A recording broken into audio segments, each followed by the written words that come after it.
Well, good morning, everyone.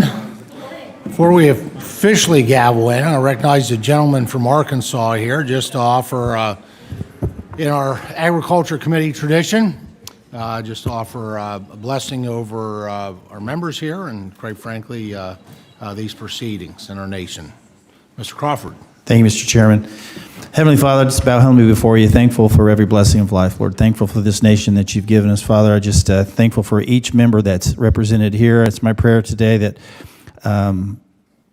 everything that's said and done here will bring honor and glory to your name, and it is in your name, Jesus Christ, I pray. Amen. Thanks, sir. The committee will come to order. Welcome and thank you for joining today's hearing entitled The Future of Digital Assets, Providing Clarity for the Digital Asset Spot Markets. After brief opening remarks, members will receive testimony from our witnesses today, and then the hearing will be open to questions. And so I will lead on with my opening statement. Good morning and welcome to our full committee hearing on the future of digital assets. Thank you to our esteemed panel of witnesses for making the time to be with us today. Indeed, this is a rare opportunity to have so many established current and former regulators in one room.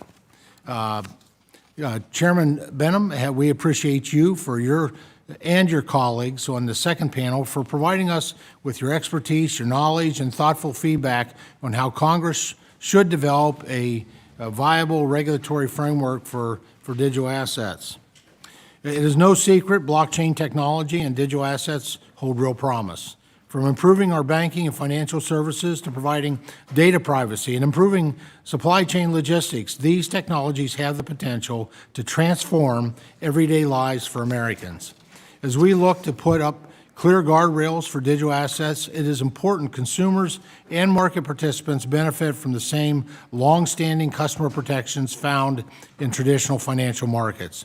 For nearly a decade, Congress has debated the treatment of digital assets, which has led to numerous hearings, bill introductions, and panel discussions, all trying to bring regulatory certainty and clarity to these novel technologies. These past activities have helped move the needle forward, but further thoughtful coordination between committees and members is required. At the outset, I need to thank Chairman Patrick McHenry with the Financial Services Committee for his leadership and willingness to collaborate on this novel and challenging topic. Late last year, we agreed to embark on a joint effort to work collaboratively and craft a comprehensive digital asset market structure framework. We set our eyes to a bold plan, but one that was driven by logical and sensible principles for digital asset regulations, led by fostering American innovation and bringing much-needed customer protections to digital asset-related activities and intermediaries. We sought to put forward the best policies we could by developing them together.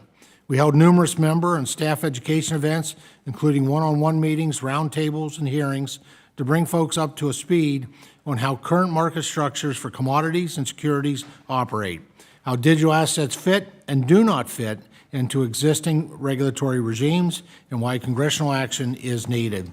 Last month, Subcommittee Chairman Dusty Johnson and Subcommittee Chairman French Hill held a joint subcommittee hearing, the first one on digital assets that we're aware of, to examine digital assets with both our committees working together. From these events, it is not hard to conclude that current federal laws and regulations provide few rules of the road for those who want to engage with these emerging technologies, leading to complicated enforcement actions by regulators and creating further confusion in the industry and market. To address these concerns, Chairman McHenry and I went to work and developed an initial discussion draft providing the contours of a statutory framework for digital assets that was released last week. The discussion draft intends to provide certainty, fill regulatory gaps, and bolster innovation. But, and I cannot reiterate this enough, this is a draft, and we plan to improve it through further vigorous debate, stakeholder feedback, and technical assistance. It is our intention to work with our Democratic colleagues on this proposal and continue this committee's longstanding tradition of working in a bipartisan manner. It is our hope that we will have a bipartisan joint committee legislative proposal. The United States has always been a leader in financial and technological innovation, and we have the most liquid and robust markets in the world. It is incumbent on us to not miss this opportunity and to bring certainty to digital asset markets. Other nations like European Union, Singapore, Hong Kong, and the United Kingdom have already put pen to paper and have created frameworks and established themselves as hubs for the development of the digital asset ecosystem. It is time that we do our work here in the United States too. Build a framework for trusted, reliable, and useful markets for digital assets. Before I close, I do want to address one more elephant in the room. Earlier today, the SEC filed a complaint against one of our witnesses, Coinbase.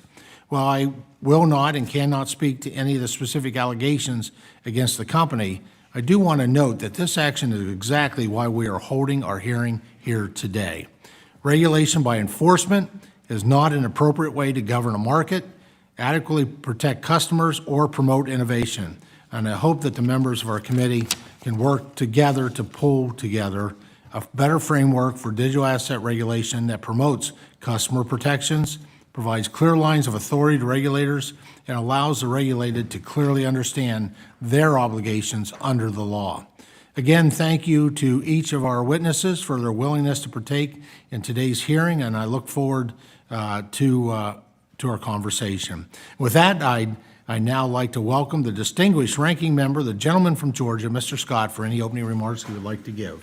Thank you, Chairman, and welcome, Chairman Beanham. It's great having you.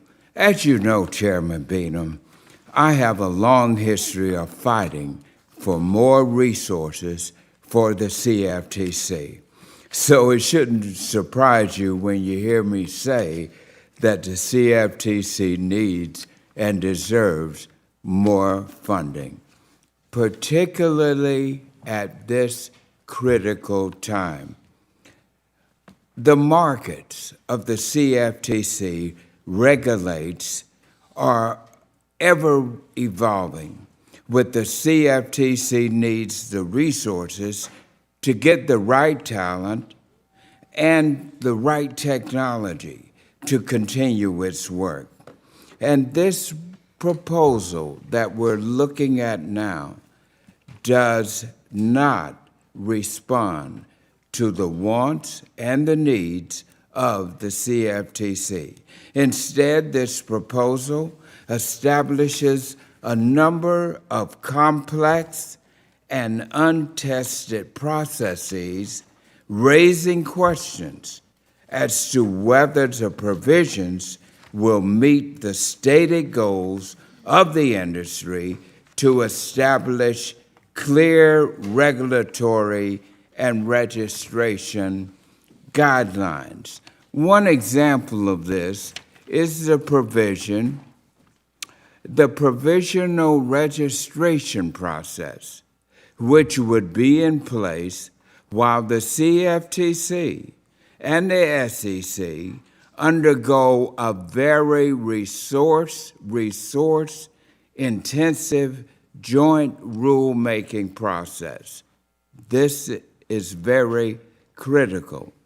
Anytime you must shift long-standing regulatory processes and practices, there is a chance that something will fall through the cracks. And this bill provides no additional staffing or funding resources, and it makes this even more likely.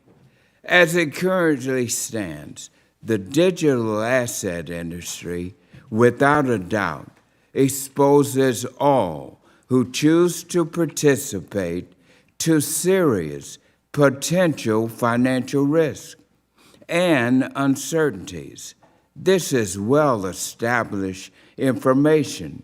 We have gathered over the past several Congresses that this committee has highlighted these risks both in hearings and in proposed legislation. The digital commodity spot market, where many of these assets are purchased and traded by market participants, are operated according to an ill-suited regulatory regime that varies substantially based on the states in which the trading platforms are operating.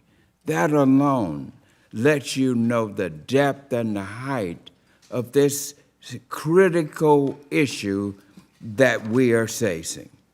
And over the past year alone, we have observed firsthand the fragility and the vulnerability of this industry. And it has lost billions of customer funds due to questionable and inefficient business practices, from the collapse and bankruptcy of major digital assets trading platforms such as Terra, the FTX, to ineffective cybersecurity practices and the inherent vulnerability of digital asset trading platforms, to hackers who stole a record $3.8 billion from cryptocurrency businesses in 2022. This is not sustainable and cannot go on.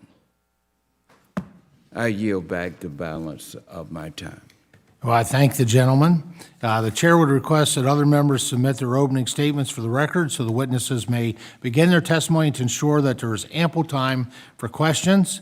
Our witness today for our first panel is Rawson Benham, who is the chairman of the Commodity Futures Trading Commission. Chairman Benham, we are pleased to welcome you back to the committee. Thank you for joining us today, and we will now proceed your testimony. You have 5 minutes. The timer in front of you will count down to 0, at which point your time has expired. Chairman Benham, please proceed when you're ready. Chairman Thompson, Ranking Member Scott, and members of the committee, thank you for the opportunity to be here before you today. Since my confirmation as CFTC Chair, I have consistently highlighted the need for congressional action to address the lack of federal regulation over the digital commodity market, intending to bring this volatile market out of the shadows and into the regulatory fold. I have not done this alone. Last year, the Financial Stability Oversight Council unanimously issued a landmark report calling on Congress to enact legislation to fill the clear regulatory gap over the spot market for digital assets that are not securities. The events over the past year bring added urgency to these recommendations. The bankruptcy of several large digital asset platforms erased billions of dollars in customer funds. Multiple large market participants allegedly engaged in manipulative and abusive trading activity, including through opaque arrangements with affiliated trading platforms, undermining confidence in these nascent markets. Simply put, we know how this ends. Leaving billions of dollars of customer funds and investments in largely unregulated entities is a recipe for disaster. But recent history can teach us many lessons. Following the 2008 financial crisis, this committee, working on a bipartisan basis, responded with reforms to the previously unregulated swaps market that were anchored in core principles of sound market regulation: transparency, reporting, and registration, to name a few. These tools are necessary to prevent future crises.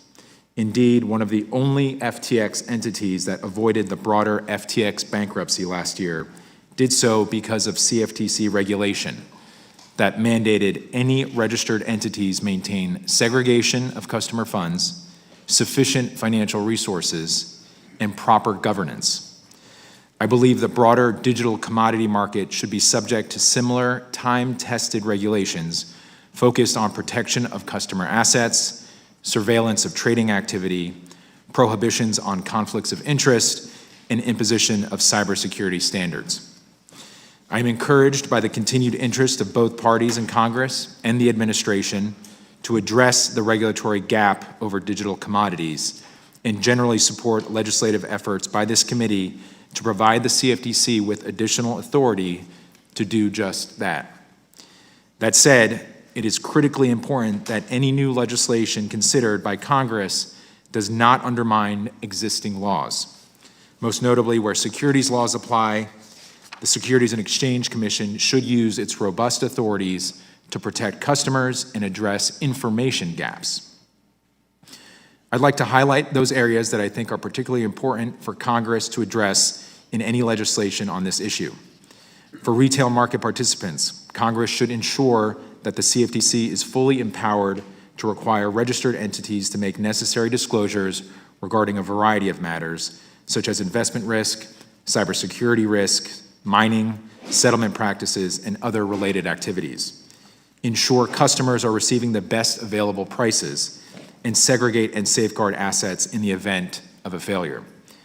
We also know that these markets are often promoted as a form of financial inclusion to populations that may be most vulnerable to the inherent risks in these assets, as well as to the predatory financial schemes. Any legislation in this area should recognize this dynamic and require additional work and study to better understand how these populations interact with this market. In the absence of federal market regulation, the digital asset market has been plagued by fraud and manipulation. The CFTC has been aggressive and proactive in policing these markets, bringing over 85 cases resulting in over $4 billion in penalties and restitution. But our legal authority in the spot market for digital commodity tokens is necessarily limited to acting only after the fraud has occurred. A key feature of any regulatory scheme should be authority for the CFTC to proactively establish rules to minimize fraud in the first place. This should include authority to set stringent standards for preventing conflicts of interest, establish rules for maintaining fair, open, and transparent markets, and actively monitoring trading by market participants. Presently, the CFTC is the only financial market regulator that relies on appropriated dollars from Congress for its funding. Other financial regulators have self-funding mechanisms in place that provide greater assurance that their fiscal year budget requests will be fully funded. For any regulator taking on new authority, it's imperative that the Congress provide the resources necessary to implement the new authority.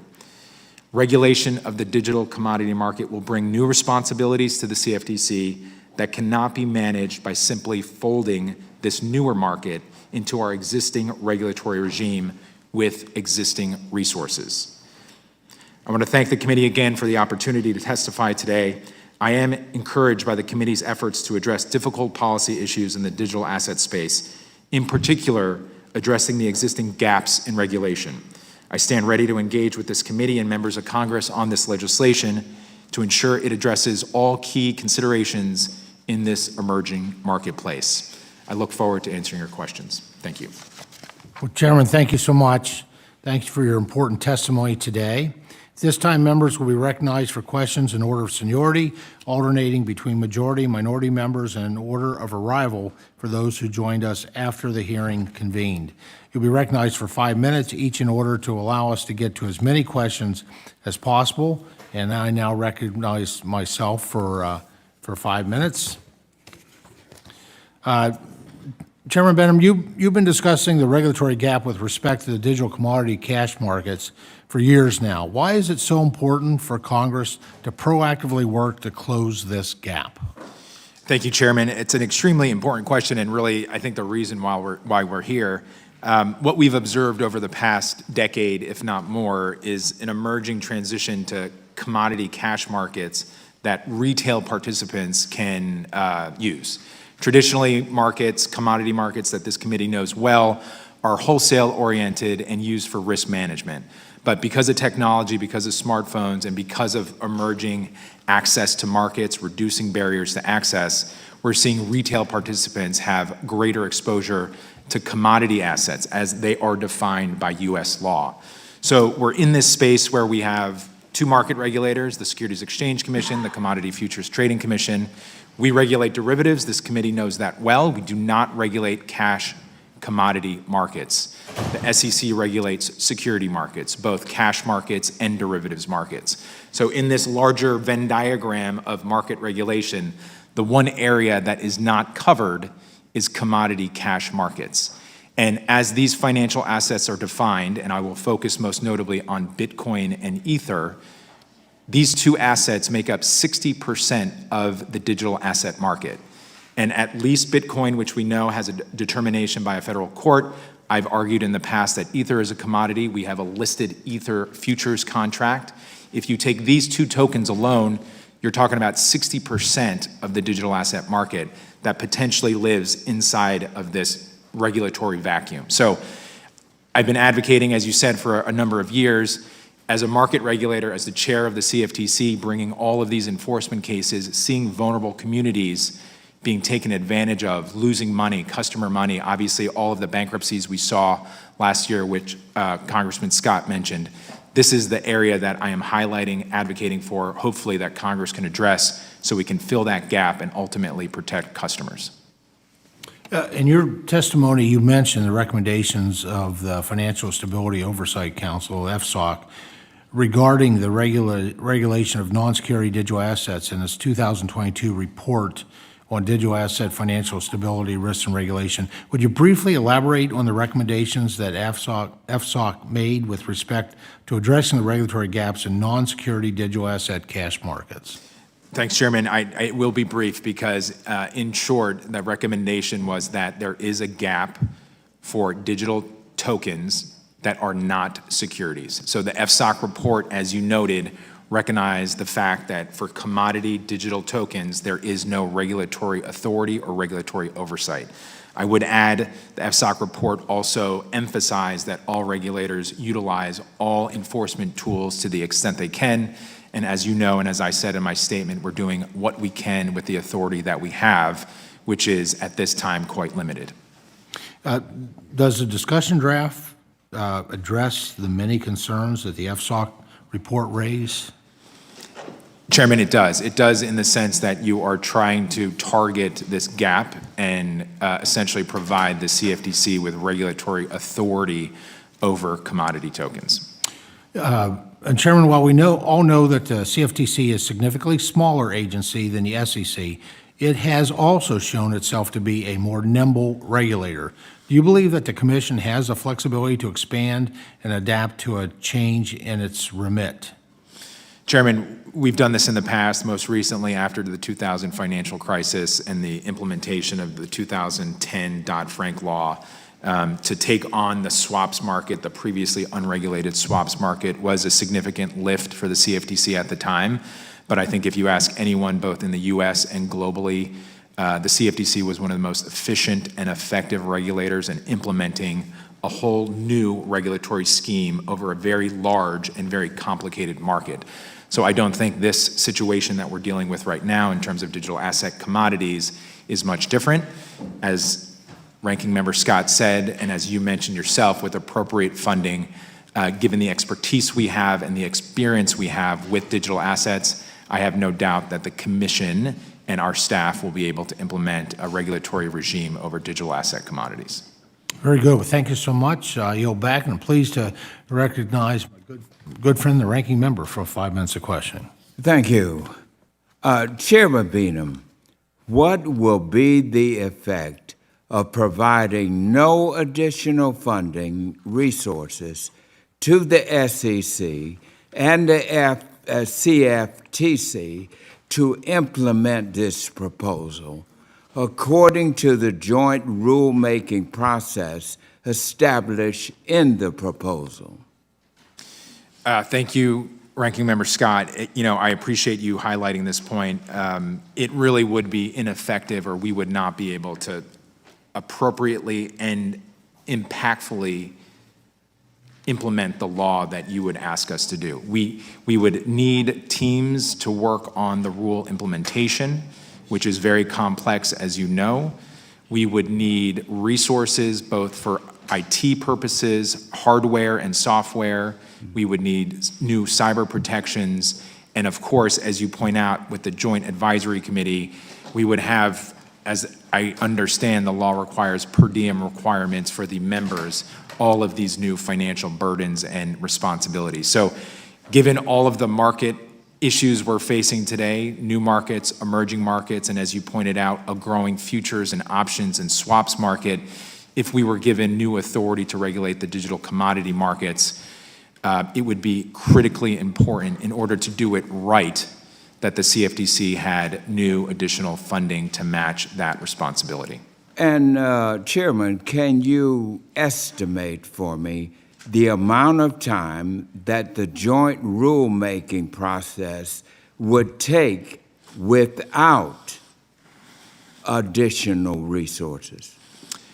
Well, I would say that, it's always difficult to estimate, but I've evaluated certain circumstances where we did get additional funding and it would take at least 1 to 2 years to implement rules. So under your scenario where we do not get additional funding, given all the existing responsibilities we have in traditional derivatives markets, I would estimate that this could take upwards of 3 to 4 years to implement, given the pull and the stress on staff to understand the law and to write rules to implement over time. And let me ask you, can you share with us, are there any benefits to this provisional framework that provide the Commission with authorities or information to which you cannot currently assess?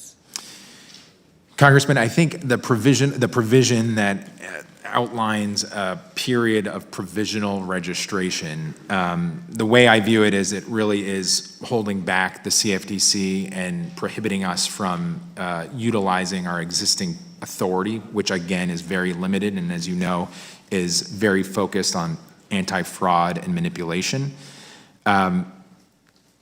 I think I understand the goal and the intent of what this provision is trying to accomplish, and I think there's probably a more efficient way to do it. And I would point to, again, after Dodd-Frank, when we had to implement Title VII of that bill around the swaps market, the CFTC, in a very efficient manner, finalized rules in about 12 to 24 months for the core rules, which included the definition of a swap and the framework around swap dealers and swap execution facilities. Once those rules were finalized, we were able to provisionally register swap dealers and swap execution facilities for a number of years after the rules were finalized. And the idea was we had finalized the rules, but we had some work to sort of finish through before we can implement the rule. And that's when we had this provisional period. So I do think it's something the committee should consider as this draft continues to be debated and discussed, is reworking that provisional section so that we don't handcuff the regulator from the start. Again, we're dealing with a market that is unregulated, which is similar to what we were dealing with the swaps market. We would work efficiently with appropriate funding to get the rules done as soon as possible. And then I think it would be best to have a provisional period as we work through the details of the regime and work with the registrants who are either registered exchanges, brokers, or affiliate entities. Well, I will tell you, it is very important that we make sure that we provide you with sufficient funding to do this very much needed job. Thank you. Thank you. Thank the gentleman. Now recognize Congressman Austin Scott from Georgia for 5 minutes. Thank you, Mr. Chairman. Chairman Beanham, good to see you. I have mixed feelings about what the right thing to do here is, candidly. Crypto to me is clearly not a security. It is closer to a currency and should be regulated by the CFTC, not the SEC. But my question is, as we talk about fair, open, transparent markets, whether it be derivatives or swaps or contracts, there are over 20,000 different cryptocurrencies out there today. Is that number approximately correct? I believe it is.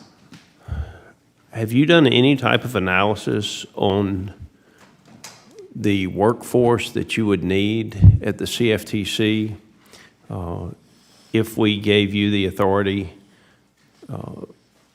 to register or regulate the 20,000 cryptocurrencies? Congressman, what we've done thus far, and this has been as a result of numerous efforts that both the House and the Senate have put forward on bills over the past few years, is to estimate resource needs. And I've come up with the number roughly as an estimate about $120 million over 3 years.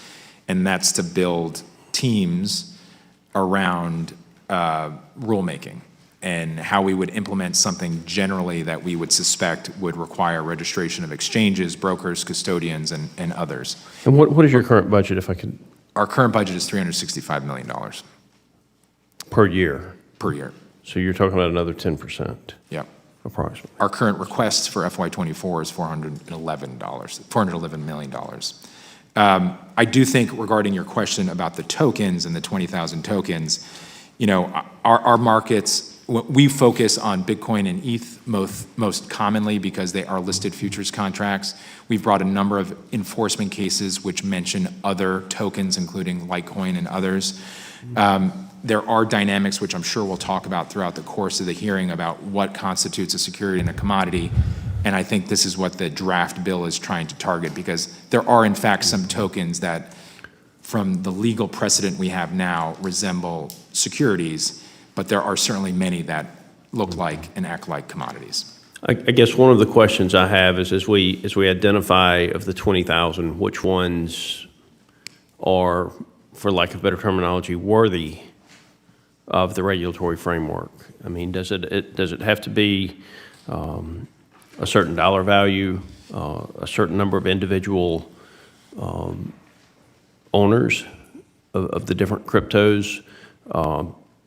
And how do you keep somebody from manipulating it? Obviously, if you could buy into an unregulated one and somehow manipulate the price that it became regulated, you would make yourself wealthy, because once you became regulated, then you're going to be part of the, for lack of better terminology, the chosen ones that actually are able to engage in transactions.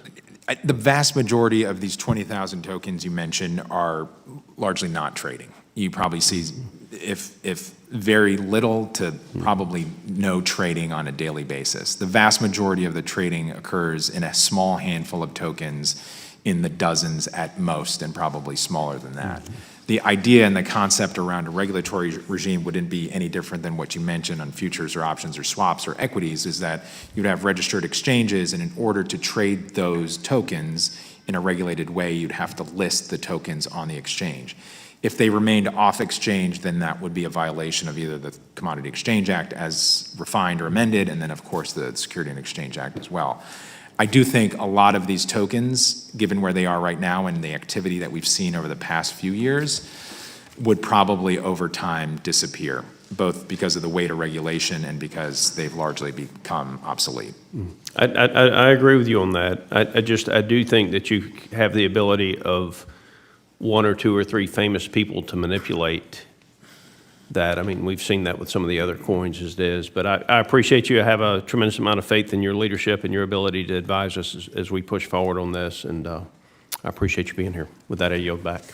Gentleman yields back. Now recognize the gentleman from California for 5 minutes, Mr. Costa. Thank you very much, Mr. Chairman. Chairman Bingham, you stated, I believe in a hearing before the Senate Ag Committee, that following the collapse of FTX, that without any new authority, the CFTC, there would remain gaps in the federal regulatory framework. I think you kind of outlined them, even if other regulators act within their existing authority. What do you think are the lessons to be learned here from the collapse of FTX, and how we prevent that from occurring again in the future? Congressman, thanks for the question. And as I stated in my opening remarks, you know, we had we regulated an FTX entity, LedgerX, and you know, and when I look at the scope of the bankruptcy, which was very significant globally, there was over 130 entities that had to file for bankruptcy. Could you have anticipated beforehand of its downfall? Yeah, so it's a good question, because the lens with which we saw FTX was LedgerX, which was a highly regulated, well-resourced, well-governed entity. And that was the entity that we regulated and we focused on. To your point and your question, could we have anticipated or could we have seen? The answer is no. And the answer is because it's the reason I'm here today and what I've advocated is because we don't have authority over digital commodity tokens. And a lot of that activity occurred overseas, which is the first sort of primary barrier to our jurisdiction offshore. But the larger barrier, of course, is the fact that we don't have regulatory authority over entities that trade cash commodity tokens. So it is the area that we're here for today, and hopefully we can change so we can prevent those crises from happening again. Well, you talk about overseas, and I remember when we were going through this challenge with the swaps a number of years ago, the committee actually went to Europe, and we met with a number of the financial institutions in London and Frankfurt, and we're trying to get a sense of what the Europeans were doing. And are there any lessons to be learned that you would cite from the framework that exists there today? Yeah, Congressman, it's another great question. You know, our derivatives markets are global in nature. Right. And that is the way they function because we have large institutions needing to manage global risk. Yeah, we're not an island here. Yep, and I think this is, in many respects, the nature of digital assets is global. There are no barriers like there are in traditional markets, and I think it is important. I'm the vice chair of IOSCO, which is an international organization of securities commissioners. I participate in the Financial Stability Board. There are a lot of efforts at the global level to coordinate rules of the road, and as was mentioned by the chairman, Europe has moved on crypto regulation, the UK, Singapore, Hong Kong, and I think it's important that we gel our rules across So you think there are models there that we can follow with those? Every jurisdiction is unique, and certainly in the U.S. market, we're the largest, deepest, and we have a variety and diverse set of institutions and market participants. But at a high level, they're certainly looking at the European model is a good mark, and some of the work that the U.K. and Singapore is doing as well is a good mark to start off with. What fears do you have most in terms of if we continue to go as we are without the additional deficiencies that you outlined and that the chair and the ranking member discussed, if we just continue with the status quo? What's your biggest fear? Congressman, I mean, the evidence is in our enforcement record, and I would even point to the SEC's enforcement record as well. You know, we brought 82 cases over, you know, about 8 years, and this 82 cases for an agency that doesn't have regulatory authority. These are all cases that we've been having coming inbound, people have been telling us. And these are individuals and institutions that are losing money, that are getting hurt and getting duped. And my fear is if we don't address this issue from a legislative standpoint, we will continue to bring these cases. But as I point out, we're bringing these cases because of a very small authority that Congress provided.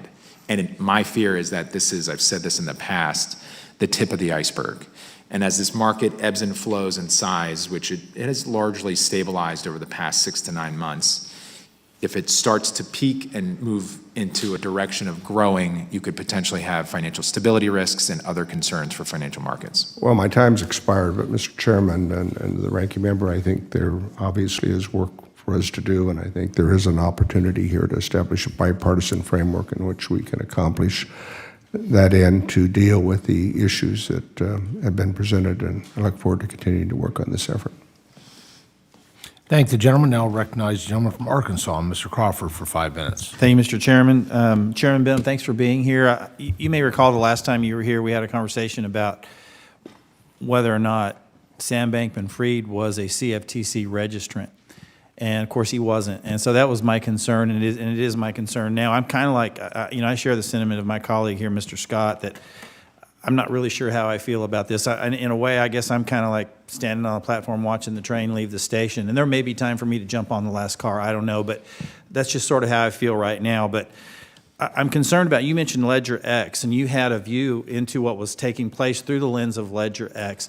Talk about what regulatory authorities existed then and how that would change now as it applies to Ledger X? Were they a CFTC registrant? Obviously, I'm assuming they were because you had authority. So talk about that a little bit. Yeah, LedgerX was a clearinghouse and a trading platform that offered fully collateralized futures, options, and swaps.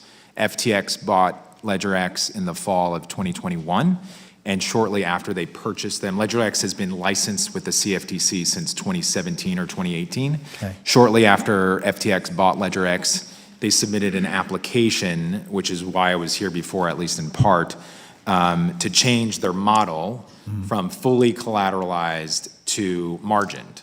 Gotcha. But the unique nature of it was that it was non-intermediated. So you can see how that might be a problem, fully collateralized versus margin. I mean, I have some concerns about that, but I want to move on that topic. So as we start to see your regulatory authority expand, and we've talked about the financial needs that would accompany that, the resources you would need. What about the licensure? I'm talking about, are IBs going to be able to now be brokers for digital currency, and are they going to be Series 3 license holders, or what's the regulatory requirement going to be? What's the licensure going to be, and what role does NFA play in that? Right. So NFA is going to play a critical role. Assuming it is NFA, I don't want to make any assumptions. This could change, but we have a great relationship with the National Futures Association.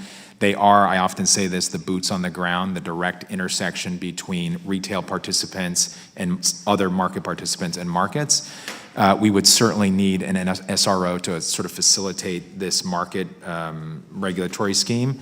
I would say a lot of the questions you raised, we would have to decide both in legislation and in the rule context. Would we want a traditional FCM or a broker type who offers futures and options to also be able to offer digital assets? And the question might be yes, the answer to the question might be no. Or would we want a registered futures exchange to also, under a CFTC license, to be able to offer cash digital commodities? I think the draft bill proposes a new entity, a digital commodity contract market, which is parallel to what we have for futures and options. So I think there are things that we have to work through, and this is why it's a draft, but certainly would welcome your steer on whether or not you would want those responsibilities to be held jointly by a single entity. Well, here's where I'm going. I mean, there are at least 3 vape shops in my hometown that say, buy crypto here. That's problematic. And so on that score, I would say that's why we have to do this regulatory measure, because we don't need just Joe Schmo at a vape shop selling crypto. But this seems to be widespread. And so to Austin Scott's point, I mean, you got 20,000 plus currencies. How are you going to get your arms around this and determine which ones are valid, which ones are going to fall under your umbrella, and which ones are going to be sort of operating in this sort of unregulated wild, wild west space? I don't think any of the tokens should be operating in the unregulated space. They all need to be in the regulated space. We do have to figure out which tokens are commodities, which tokens are securities. And then the next layer, to your point about us working with state regulators and the NFA, is to weed out all of these local distributors, sellers, individuals who are often scammers. And this is not unique to our Ponzi schemes and pump and dumps that we face every day in the future space and in the stock market. It's just a different underlying asset. And this is what's made our 82 enforcement cases. But we need the policing authority to proactively go after these individuals. And then finally, in the last seconds I have, are you engaging with stakeholders in the banking world and soliciting their input? Because so far I can't find any bankers that are real warm and fuzzy about this right now. I'm having conversations with the leaders of large banks and other brokers and asset managers, and I think the general consensus is a bit of skepticism, but also a bit of, I'm going to stay on the sidelines as long as this market remains unregulated. I do think a number of the heads of these organizations and institutions view this as a viable, or at least some of the tokens, as a viable financial instrument and one that their clients want exposure to, but they certainly don't like the idea of getting involved in markets that are unregulated. As much as they may complain about U.S. regulation, they in fact like U.S. regulation because it's clear, it's predictable, and there's law enforcement behind it. Thank you, Mr. Chairman. Thank the gentleman. Now recognize the gentlelady from Ohio, Congresswoman Brown, for 5 minutes. Thank you, Chairman Thompson and Ranking Member Scott, and thank you, Chairman Benham, for being here to talk about digital assets again.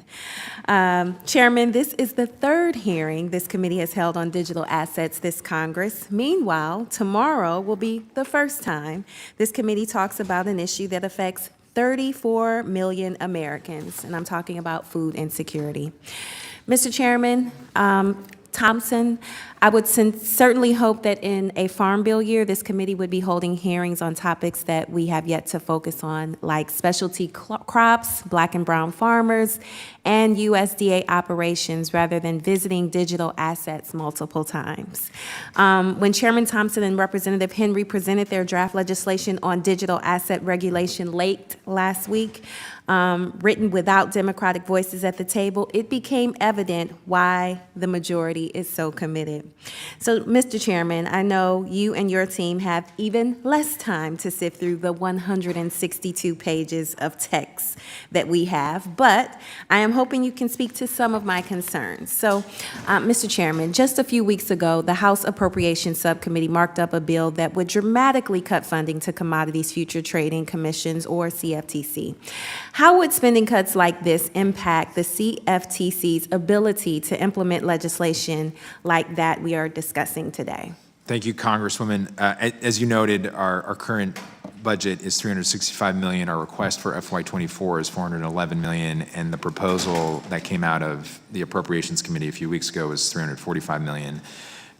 Given our responsibilities, given the growing interest from new stakeholders, given new risks around cyber, and just the growing nature of markets and the diverse set of constituents that are starting to come into our markets, if we were to go to $345 million, coupled with elevated costs, which we're all facing, this would be, quite frankly, devastating to the agency. We'd have to probably furlough quite a number of our staff, and it would really restrict our ability not only to provide the service we do through a regulatory lens, but more importantly, and one that I know you care about, is to properly implement our enforcement program, which I believe is the gold standard globally. And it's a statement or a statistic I like to share often. For the past 10 fiscal years, we have largely returned to the General Treasury Fund about $8 for every $1 that were appropriated. So I say this often, the CFTC is a good investment by the American taxpayer, and the return on investment is even better. So you can imagine a cut in our budget is really, in fact, a reduction of money going to the General Treasury. Thank you for that. And a correlation you frequently address is the relationship between climate and cryptocurrencies, which is not addressed in this bill. So could you describe the kinds of climate provisions that should be addressed in a digital assets bill that come out of this committee? Thanks, Congresswoman. I think given the issue you raised, and this really is focused on the energy usage around mining for tokens, there have been efforts by some in the industry to change the method of mining, which I applaud, but it doesn't necessarily remove the issue that you raise, and it's one that we have to be very focused on. So I do think as this committee considers this draft, two thoughts come to mind: is further studying the issue and getting a better sense of what the mining capacity is and what the energy usage really is here domestically, what types of energy sources are used to actually mine the tokens, whether it's fossil fuels or renewables. I know there's been a shift in that as well. And then ultimately, I think the best, or one of the best solutions to this problem is disclosures. It's transparency. It's giving the community of investors information about the tokens that they're investing in. And I'm hopeful that with more information, transparent information about energy usage or mining techniques, that will push the market towards more, I'll say, less energy intensive practices around mining. All right, well, thank you for that. With that, Mr. Chairman, I yield back the balance of my time. Thank you, Chair. Now recognizes Mr. Bost for 5 minutes. Thank you, Mr. Chairman. Chairman Benham, futures commissions merchants play an important role enabling farmers to participate in futures markets, hedge the risk, provide them with access to exchanges and clearinghouses. I think we can both agree that it's important to understand the risk with future trades. Can you talk about the obligation that the FCMs have to disclose these risks to their clients? There are a number of requirements that both the CFTC and the NFA, the National Futures Association, requires of the FCMs to provide disclosures to their customers. I would say, generally speaking, though, Congressman, a lot of the disclosures in the derivatives and, more importantly, the commodity markets are around risk of loss and the actual contract specifications themselves. And I want to be targeted in my response to you. This really goes to the heart of the discussion we're having today, is when you have a commodity asset and you have a regulated market structure around it, which we set and this committee implements, it's really about creating fair, transparent, and orderly markets for the financial asset to trade on.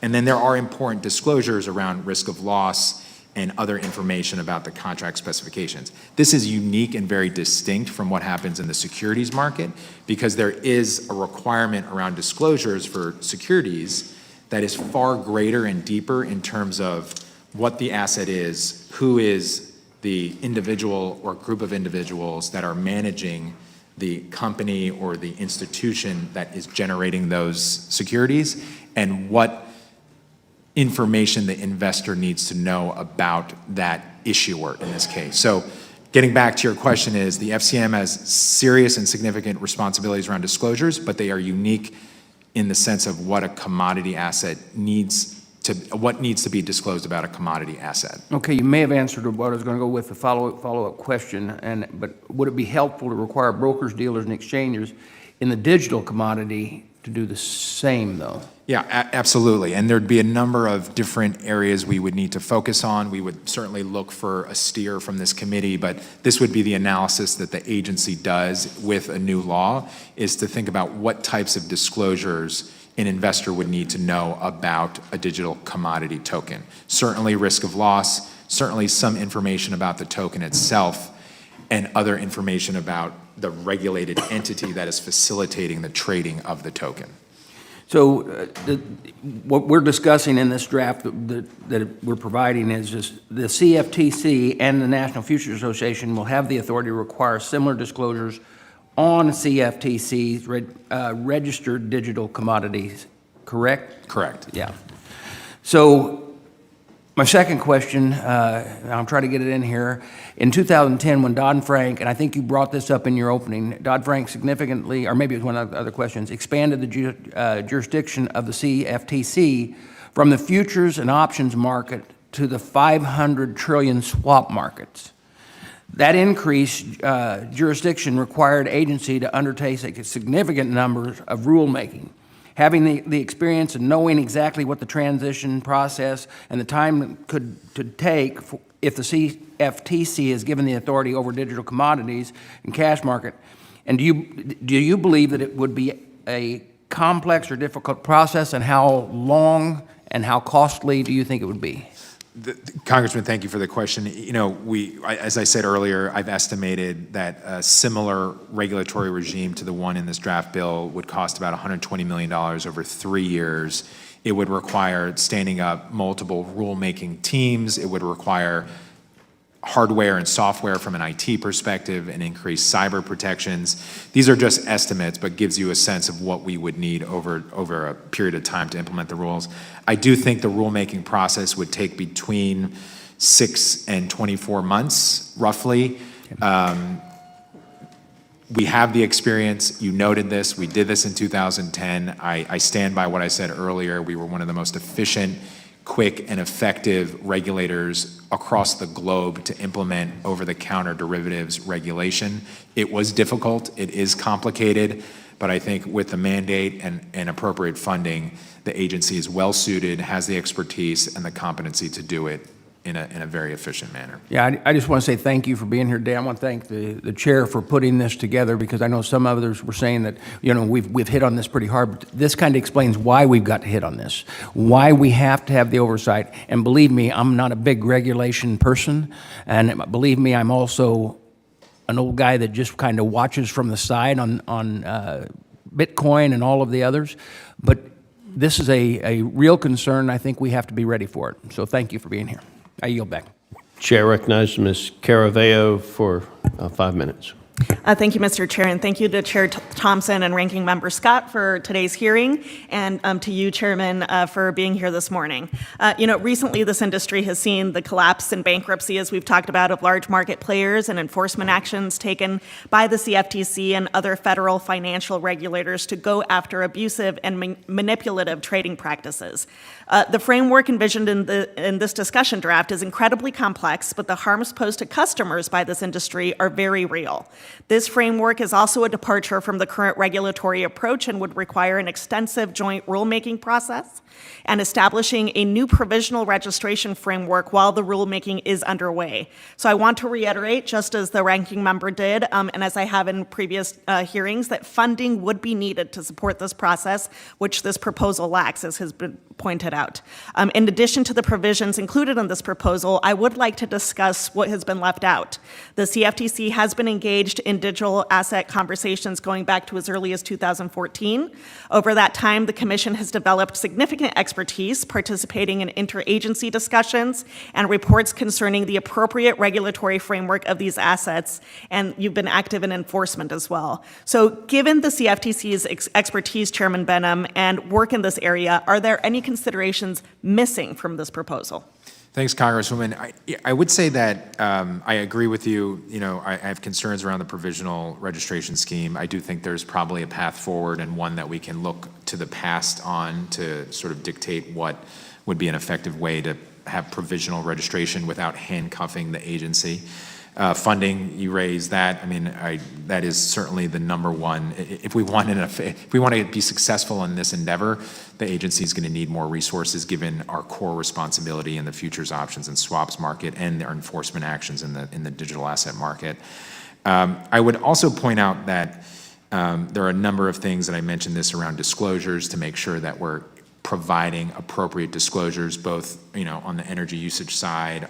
There's a huge debate about digital assets and financial inclusion, which can be a very positive thing, but we have to do it again in the right way, because with opportunity comes risk, and the risk in this space is fraud. And there's no doubt in my mind that there are fraudsters out there taking advantage of financially illiterate people, and often that happens in lower income communities. So we would need to be very focused on making sure we have the resources to get information out to the investment community.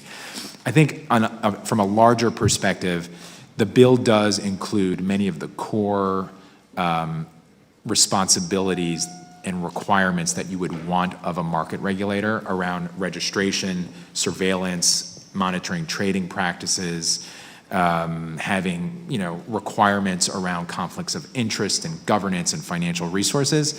I say all that with caution because, like you, we're just looking at the bill right now. So I do think there is a lot of work to be done, but I think structurally and from a foundational level, many of the core elements that I've been asking for and that you would want in a market regulatory structure exist in the bill.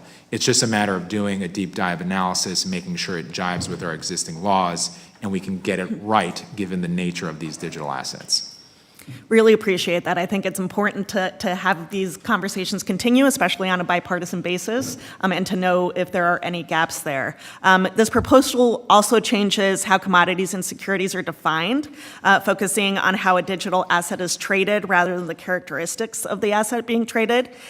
Do you think that there are any implications to this definition, and do you have any thoughts and concerns on this approach, which prioritizes the technology and not the classification necessarily? Congressman, thanks for the question. As I said in my statement, and I'll just repeat it, we need to make sure that this does not compromise any existing law, both the CEA or the Securities Exchange Act of 33, 34, other laws from our prudential regulators. I think from a definitional standpoint, it's critical to, when we think about this question about a commodity versus a security, what the bill does well focuses on decentralization as a key characteristic of what would constitute a commodity or security. I've said this for years. This really goes to the heart of any definitional discrepancy between the two financial assets, whether it's wheat, crude oil, or copper, or in this case, a digital asset. So that really should be the sort of nucleus of how we define and how we start the conversation. I also think it's really important to think about where the investor is getting the asset from. And is he or she getting the asset from an issuer, which, given the securities laws, that would most notably represent or reflect a security, or is the investor purchasing the token from a registered CFTC exchange? In that case, you have that more decentralized connection between the investor and the issuer. And I'm not suggesting you can't have a token on an exchange that's not a security. It just is in this complex arc of tokens, which can transition from securities to commodities. We have to think about these very difficult questions. So improvements, for sure, I think need to be made. I think you're asking the right questions. We certainly would look forward to working with you and helping you with this. But I do think at its core, some of the key questions are included. We just need to make sure that we're getting all of them wrapped around our head. Appreciate that and look forward to continuing to work with you. Thank you. Chair now recognizes Mr. Johnson for 5 minutes. Thanks for being here, Mr. Chairman. We've had a number of subcommittee hearings on these topics over the last few months, and seemingly everybody, whether it's a majority witness or a minority witness, indicates that the lack of regulatory clarity is pushing market activity and pushing innovation overseas. Despite that fact, there are some who argue that, the SEC's got this. We don't need to muddy the waters with new legislation. SEC has got the authority they need. They'll take care of it.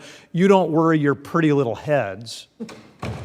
I find myself pretty skeptical of that argument that inaction is what the day calls for. Give us your sense. Congressman, thanks for the question. And, I think shared sense of facing headwinds because there's a lot of criticism out there, and that's fine. That comes with the job. But ultimately, as I said to the chairman, and I've repeated many times in the past, this is not a zero-sum game. For anything that the CFTC might get in legislative authority or legal authority, I'm not taking it from someone else. There is a regulatory vacuum. There's a gap in regulation over digital commodity assets. And as much as I agree that the SEC has authority over security assets, the fact of the matter is the largest token, Bitcoin, is a commodity, and that's been determined by a federal court, and that under U.S. law is unregulated. And there are at least a number, I know one of, exchanges that list very few tokens where there has been legal clarity and around whether or not they're commodities and securities. So you can imagine an exchange just veering towards a few tokens and that living in a regulatory vacuum. So that's why we're here. We got to fill this gap. So the discussion draft envisions that it would be the SEC that would ultimately deal with this rebuttable presumption of decentralization. But you're an expert market regulator, so as you reviewed the discussion draft, and I know you haven't had weeks to do it, but did the meat on the bone around the Howey test regarding some of these factors that would be considered for decentralization, did that make sense to you? Congressman, I think, as I said earlier, the general framework, I think, is right and can be built on with some tweaks and technical assistance. Certainly, we would want to dig into the bill a bit more before we give our clear opinion on where it should go. But as I've articulated over the past few years, and as the Howey test has articulated for the better part of 70 years or so, maybe even 80, we have to think about decentralization as the core question when we're asking, is an asset a commodity or security? The other thing that I do like about the bill, again, on a foundational level, is the question around where is the investor getting the asset from, which I think is also a critical question. Is the investor getting the asset from an issuer, which obviously makes it much more like a security, or is the investor getting the asset from a third-party exchange or trading venue, which doesn't eliminate the chance of it being a security, but certainly puts it in a much clearer lens around the commodity space. Yeah, and that's why I like there are a couple of different provisions in that decentralization test, I think that calls that out specifically. So what about, you talked about wanting to make sure that some of these new concepts that we've got in the bill, some of this intermediary registration jives with your existing statutory authority. We very purposely didn't want to just try to make these folks brokers and dealers as already defined. We created new definitions: digital commodity broker, digital commodity dealer, and so on. Do you feel like we struck the right balance there with making it similar to, but not exactly the same as the existing intermediary regime? Congressman, I have a lot of faith in our existing regulatory framework for futures, options, and swaps. I think it's, as I said in my statement, it's time-tested, it's worked well. We are constantly amending it to the extent markets evolve and change. But ultimately, when we think about transparent, fair, orderly markets where investors have access to information and they know who they're dealing with, whether it's at the broker level, the exchange level, the custodian level, or on the backside of a trade, a clearinghouse, or a settlement agency, these are the core components of market structure that have worked for many, many decades. And I think that's where the bill focuses on, and that's a great starting point. So, Mr. Chairman, we tried not to just grab all these digital asset folks and fit them into your existing buckets. We created new buckets. Is that an approach that you're comfortable with? Yeah, I think over time we'll probably learn how you can the two traditional assets can intersect with digital assets. But at this point, I do think the approach in sort of siloing them and having unique classifications for both the entities that would facilitate trading or brokering is the right approach at this point. Very good, Mr. Chairman. I yield back. Chair, now recognize Ms. Salinas for 5 minutes. Thank you, Mr. Chair, and thank you to Chair Thompson and Ranking Member Scott, and thank you, Chair Benham, for being before us today. So I'm going to take it back to the people who have really been harmed by a lot of this. So fraud, scams, and manipulation in cryptocurrency markets are growing increasingly rampant around the nation, and particularly in my home state of Oregon. That false promise of easy money combined with folks' limited knowledge and experience with cryptocurrency sets up that perfect storm for scammers to take advantage of people. In the first 10 months of 2022, the FBI reported that Oregonians were swindled out of about $13.6 million in cryptocurrency scams. And in February, a federal grand jury in Oregon indicted 4 Russian nationals, founders of a purportedly decentralized cryptocurrency investment platform, for their roles in a global Ponzi and pyramid scheme that raised approximately $340 million from victim investors. The impact of all this malicious activity on everyday Americans is heartbreaking to hear. And I have a local Fox 12 news story that showed a Portland man in his 60s fell into depression and anxiety after losing over $200,000 of his hard-earned life savings in a crypto scam. So in your most simplest terms, again, trying to take this back to my constituents, Chair Benham, can you identify what the CFTC and other federal government agencies are doing right now to protect Americans from fraud and manipulation in the digital asset arena? And what should the complementary roles for those agencies look like moving forward? Thanks, Congresswoman. And I'm going to start with the very, we have multiple regulatory agencies in the U.S. Government, and there are benefits to that. There's some flaws as well, one can argue. But the fact of the matter is, from a market regulatory standpoint, we have 2 types of financial assets, securities and commodities, just speaking generally. And many of these tokens fall within the securities bucket, but I'll focus on the commodity side, which at least one has been determined, as I said to Congressman Johnson, as a commodity. I believe others are commodities as well, and this creates this gap. The authority that we have right now, which is extremely limited, allows us to police cash markets. So we're a derivatives market regulator, but we can police cash markets if there's fraud or manipulation. The biggest Achilles to this authority is we have to wait for individuals to come to us and tell us, you should check out this individual or this scam or this fraud. So of these 82 cases we've brought for the better part of 8 years, nearly all, if not all of them, have been because people have come to us. And I can tell you unequivocally, That's not how we want to run a regulatory scheme. We need proactive regulation, we need registration, we need surveillance, we need monitoring of markets, of individuals, of institutions who are offering these assets to vulnerable citizens in Oregon and across the country. So we are doing what we can with what we have. I am very proud of what we've accomplished under many chairs and commissions, and we will continue to do that. But ultimately, as I've said this earlier today and in the past, we are probably dealing with the tip of the iceberg, and we need to address that larger problem here. And regardless of what some may say, this technology is here, the markets exist, they trade, and every day they trade, someone is likely getting taken advantage of. Thank you. Thank you, Mr. Chair. I yield back. Chair now recognizes Mr. Baird for 5 minutes. Thank you, Mr. Chairman, and I appreciate this opportunity to have this discussion. So, the Chairman and Ranking Member, I appreciate the opportunity to have this discussion, and Mr. Chairman, I really appreciate you being here and sharing your observations and experience with us so that we can make good decisions on this committee. My first question deals with the fact that, segregation of customer funds has really been the bedrock of security and so on, and protecting customers in the derivatives market. So can you explain to us how these funds might be separated and segregated, and explain what's appropriate, in your opinion, for protecting customers?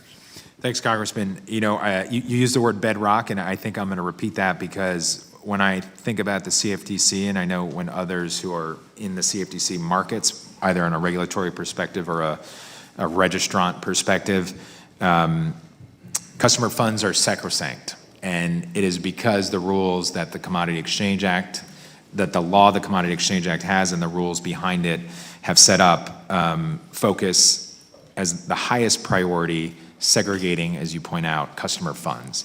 And really the idea is to ensure that customer funds are completely separate and siloed from an intermediary or a broker that's facilitating the trading of futures, options, or swaps.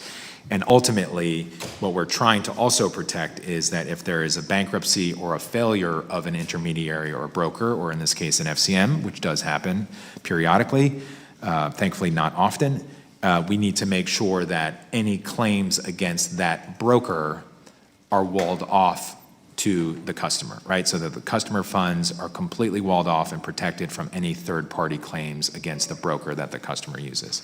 And I think what the draft bill does well is largely mimics, or at least uses, the customer seg regime that the CFTC has right now to use and to think about as a baseline or a foundation for this digital asset market.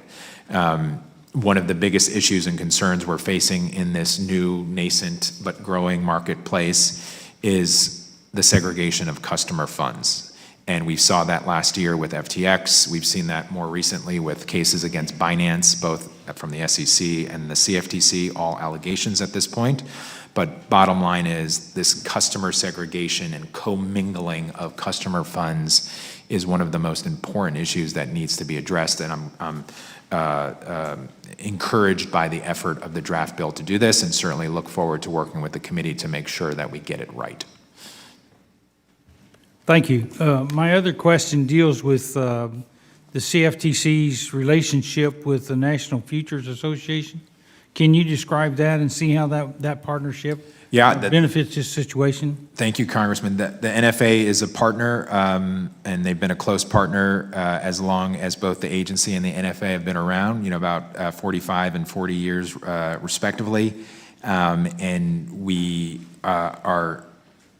I view them, as I said earlier, as our boots on the ground partner, right? They are the entity, the SRO, the self-regulatory organization that has the closest intersection and relationship with our registrants and our stakeholders. They provide invaluable disclosures, protections, education and literacy around our markets for all users, down to retail farmers and ranchers, to swap dealers and other institutions like FCMs. We are thinking about the depth and breadth of the markets we oversee, both here in the U.S. and overseas, an SRO like the NFA is an absolute necessity. So I am also encouraged by the fact that the draft bill considers a relationship with a self-regulatory organization and building off of some of the principles and foundations that have worked quite well for the CFTC and our traditional markets to use in this digital asset market. So I determined from that you think that there's this working relationship between NFA and the CFTC is a good one, and it will provide additional customer protections. Absolutely. Thank you very much. I appreciate it. Thank you. And with that, I yield back. Chair now recognizes Ms. Budzinski for 5 minutes. Thank you, Mr. Chairman. Thank you, Ranking Member. And thank you, Chairman Benham, for being here today. I appreciate it.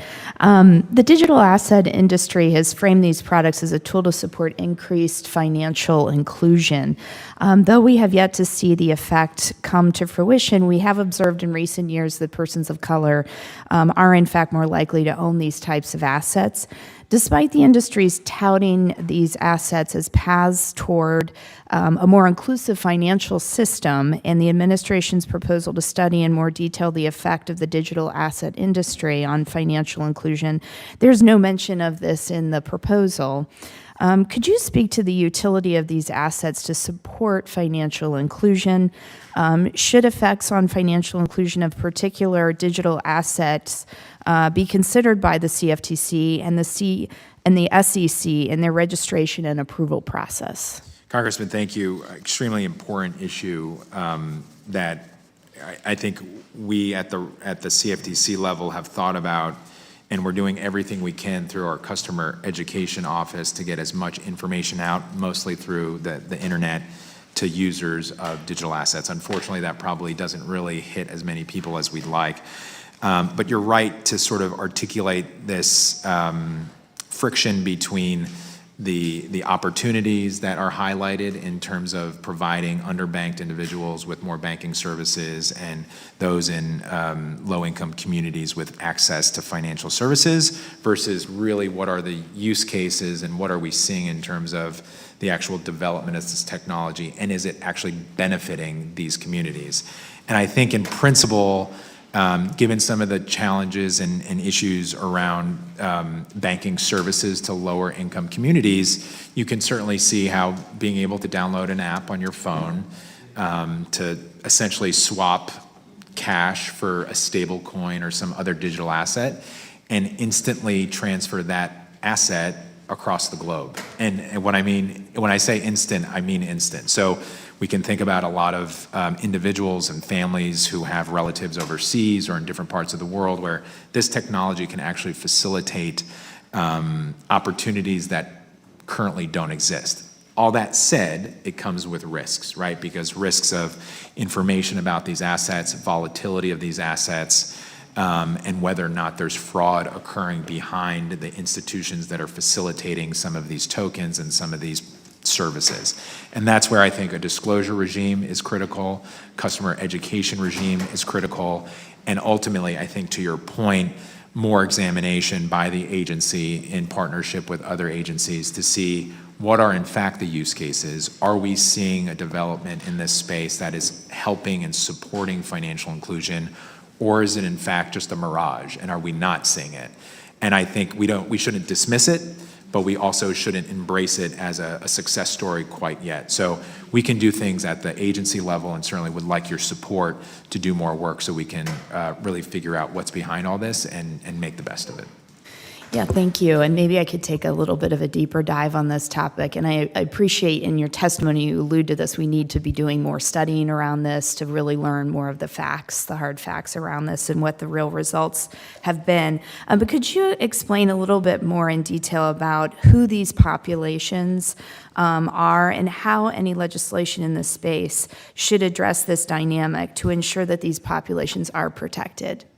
Thanks, Congresswoman. I would say that what we're seeing, and there are statistics, you pointed to some of them, there have been some studies, and it is low-income communities, it's racially diverse communities that are living in traditionally underbanked areas. And as I said, find these tools that are being facilitated by technology much easier to have access to.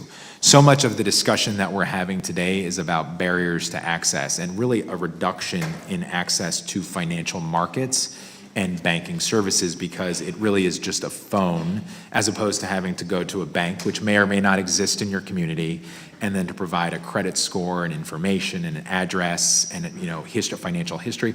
All of these requirements that we have in our traditional system can act as barriers for individuals who don't have credit history to have a banking account. This eliminates many, if not all, of those barriers. So again, there's an optimistic way to view this, but I think with high caution, because with all of these opportunities comes risks, and we have to focus on these vulnerable communities, which tend to be the ones using these banking services or these technologies for these types of services. Thank you. I really appreciate that. And I will yield back my time. Thank you. Chair recognizes Mr. Lamalfa for 5 minutes. Thank you, Mr. Chairman. Thanks, Mr. Banham, for being here. Now, currently, what we see under the National Futures Association is a set of requirements and regulations that are already in play, that they're used to. But in the discussion we're having here, that the CFTC would become subject to new requirements for all digital commodities, et cetera, registered with CFTC. So it would risk disclosures to customers and conflict of interest requirements. So these would be new to the digital asset industry coming from CFTC, but they're not. They're current with the futures. So how does it actually work these days? How well is it working with CFTC, working with the Futures Association as a parallel towards what it would look like for digital commodities? Thanks, Congressman. I think in principle, we want to replicate, and I think the draft bill does a good job in this, in replicating what we do now in our traditional markets. And to your point, we work closely with the National Futures Association, which is our self-regulatory organization and a body that, as I've said before, acts as a more direct intersection with investors and with market participants, whether retail or institutional. And it's all of these attributes that you mentioned, whether it's disclosures about assets and risks of loss, conflicts of interests, AML or KYC, and it's anti-money laundering and know your customer. These are core components of markets and information that an investor should and needs to know and has been built over decades because of experience and often because of fraud and learning from fraudulent activities. So it's these core principles, or it's this base layer that we know works, we know protects markets, creates resilient markets, and creates information flow to investors that allows them to make informed decisions. And what we want to do, in essence, is cut and paste that same layer into the digital asset market. Now, Do you see any issues with it applying towards a completely different style of market? Do you see it readily adaptable? well, I feel like it's adaptable, but we will certainly have to take a look and make sure that we make appropriate tweaks and adjustments to reflect the unique nature of digital assets. And you think the relationship CFTC and NFA would work well together to meld those? We work hand in glove. We have a great relationship from the top down, and I have no doubt that we would be able to accomplish this. Okay. You mentioned early on that the importance of fair, open, and transparent markets. So how do you strive with CFTC to maintain these fair, open, and transparent derivatives markets at this time? So mostly we work through the registration regime we have to register the exchanges, to register the FCMs, the introducing brokers, the associated persons, the commodity pool operators, trading advisors. And through the registration scheme, we get information about key personnel, about governance, about compliance, about conflicts of interest. We surveil markets on a regular basis. We collect data. We work closely with the exchanges and also the self-regulatory organization to ensure that we're monitoring markets. We have a very strong and robust whistleblower program, which incentivizes individuals to come and tell us about bad actors. And ultimately, we use the civil enforcement authority we have through our enforcement division to create, of course, disincentives and hopefully an incentive to act within the bounds of the law. So comprehensively, the regime focuses on registration, surveillance, and enforcement, among other things, which focuses on a number of things around cyber, compliance, governance, as I mentioned. And I think in sum, this has worked well for our markets and can be replicated in the digital asset market. If CFTC had full regulatory authority over the spot market for digital, how would that have helped with consumer protections when we go back to this FTX issue?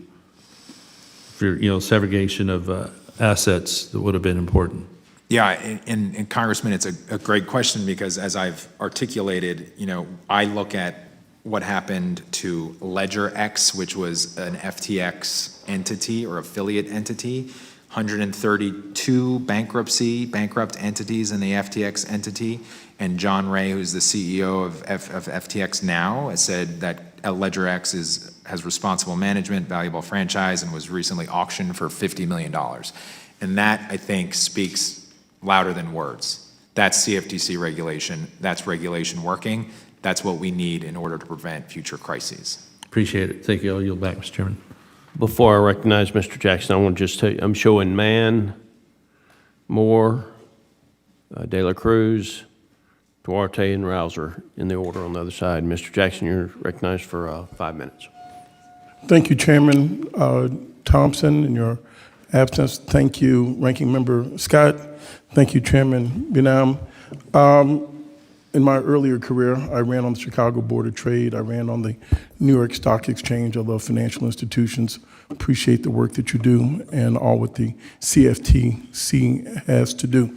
This conversation repeats itself on, is this a commodity? Is this a security? How do we get it? I've got some basic questions. How are the deposits assured? Deposits insured? Assured, like when someone opens an account, Yeah. how do we know the money's on account? Well, we have a number of regulations and requirements when we deal with mostly the FCMs, the Futures Commissions merchants, that they have relationships with either banking entities or they have relationships with custodians. And we do get daily reports about customer funds and customer balances to the CFTC to ensure that customer funds are where they're supposed to be, available, and available to be withdrawn or used for trading activities. Second part to the question is, what transparency is there in bidders and bids? Sorry, I didn't hear the last part. What transparency is there in bidders and bids when the bid is sure. in and ask? Yeah, sure. So we have an order book, which is really what you're articulating, and we have rules around transparent markets and settlement and ensuring that bids are real and that they're going to be offered, they're going to be filled. And this really goes to some of the disruptive trading practices that we prohibit, whether it's spoofing or wash sales, which we see often and is really, unfortunately, systemic in this unregulated digital asset market. But to your point, in the regulated market, when we have a central limit order book, we have bids and offers, and we have rules at the agency level, and then more importantly, at the exchange level, to ensure that every bid and every offer is valid and will be executed if it's on the order book. Because this is at the heart of what the problem is. They pride themselves on being opaque, and it's somewhere out there in the ether that this happens, but then when there's a cash draw, people are trying to chase the funds, and where are they? So how would you say the bids get processed? Because I have a concern on what happened with some of the other places. As Coinbase, tomorrow is Bitcoin, and Coinbase is not coinable, there's nothing tangible, and then poof, billions of dollars seem to go away. How is this processed for the bids? So that way we can make sure people aren't setting up a fake account, Yep. raising a bid against themselves and washing a trade. Congressman, I mean, you're raising the most fundamental and important question, and I hope the reason we're here today is we can set up a side-by-side of regulated markets and unregulated markets, and all these concerns you raise about bids and offers and customer funds being secure and siloed from other customers and other brokers versus an unregulated market where you don't have those legal and regulatory requirements, and you have that incentive or that ability for some market participants to conduct themselves in a way that is essentially contradictory to what we have traditionally done and know that works in U.S. financial markets. So yes, a lot of the cases we've brought over the past 8 years, 82, 84, I think I've mentioned multiple times, are talking about wash sales and spoofing and commingling funds and conflicts of interest and all these things that go to the heart of your concerns. And my request to you and the committee is we have this space that's unregulated in the commodity digital area that's a huge part of the larger market cap of the entire digital asset space.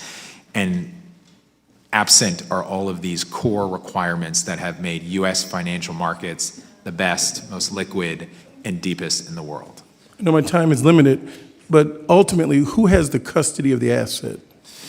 In the unregulated digital asset space? Correct. Well, that would depend on the entity and who is facilitating the trading. But, I do know that some of the larger entities that facilitate trading in digital assets have custodians and comply with state regulations around custody.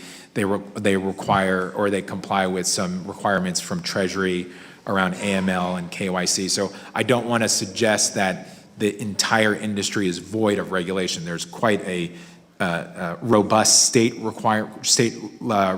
regulatory requirements and some OFAC requirements around AML and KYC. But really what we're focused on at the CFTC are markets and market regulation. And some have used existing structures to impose on their businesses, but ultimately, that doesn't give me comfort at night. There's too many bad actors and too many individuals and institutions who are willing to cut corners because it cuts costs and potentially gives them more resources and money, and that's when we have implosions, bankruptcies, and lost customer funds. I yield my time. Thank you very much for your service and your work.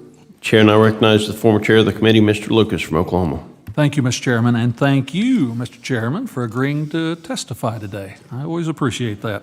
When we discuss a digital asset market structure framework, consumer protection is, of course, front and center.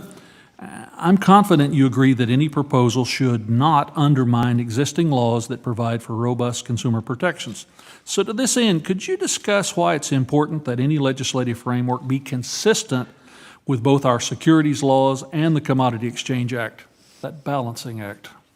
Thank you, Congressman Lucas. We have an existing framework around securities and commodities markets that are time-tested and have proven to be quite efficient and effective in capital formation and risk management. And I think that the clearest reflection of that success is the fact that when I work with my colleagues globally, there is no question that U.S. financial markets are the strongest and most desirable in the world.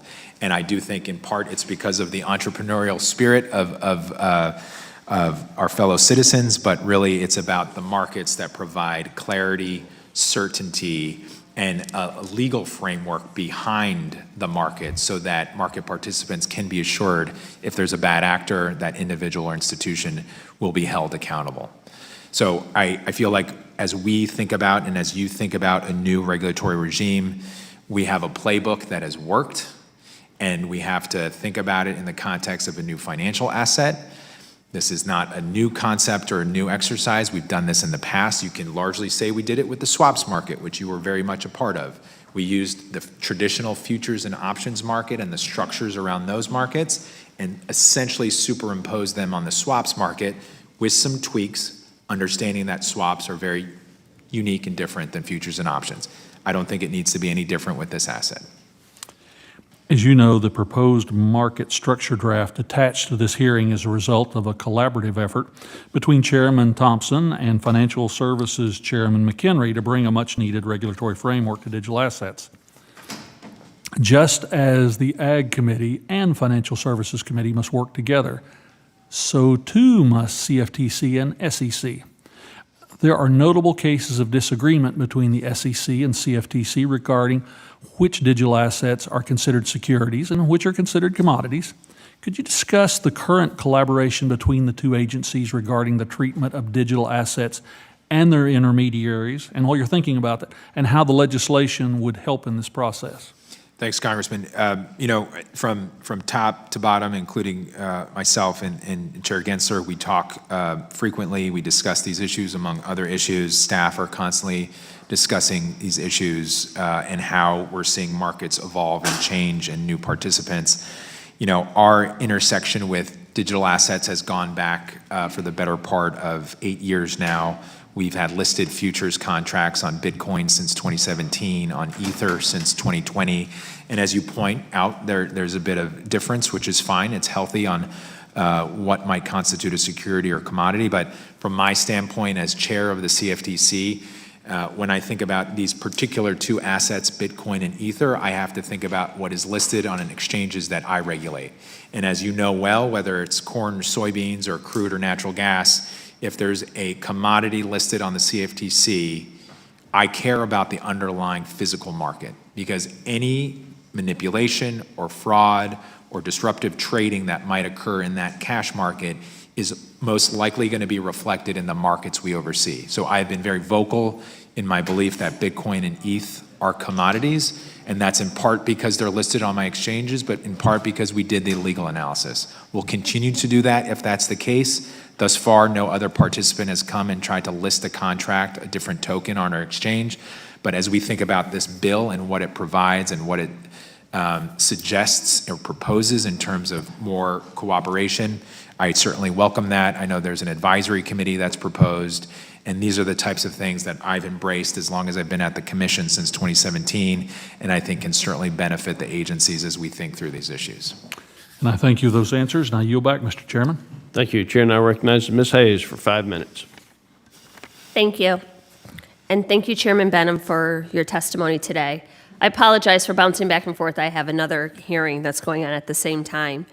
But happy to talk to you and to hear your opening remarks today. Following many years of uncertainty in the digital asset space, it's promising to see draft legislation circulated to members of this committee.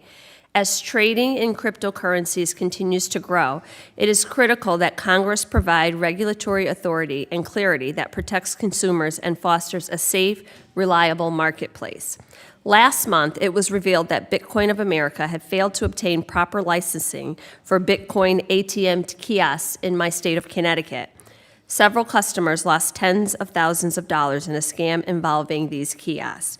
These scams have cost Connecticut residents millions of dollars, most of those people being senior citizens.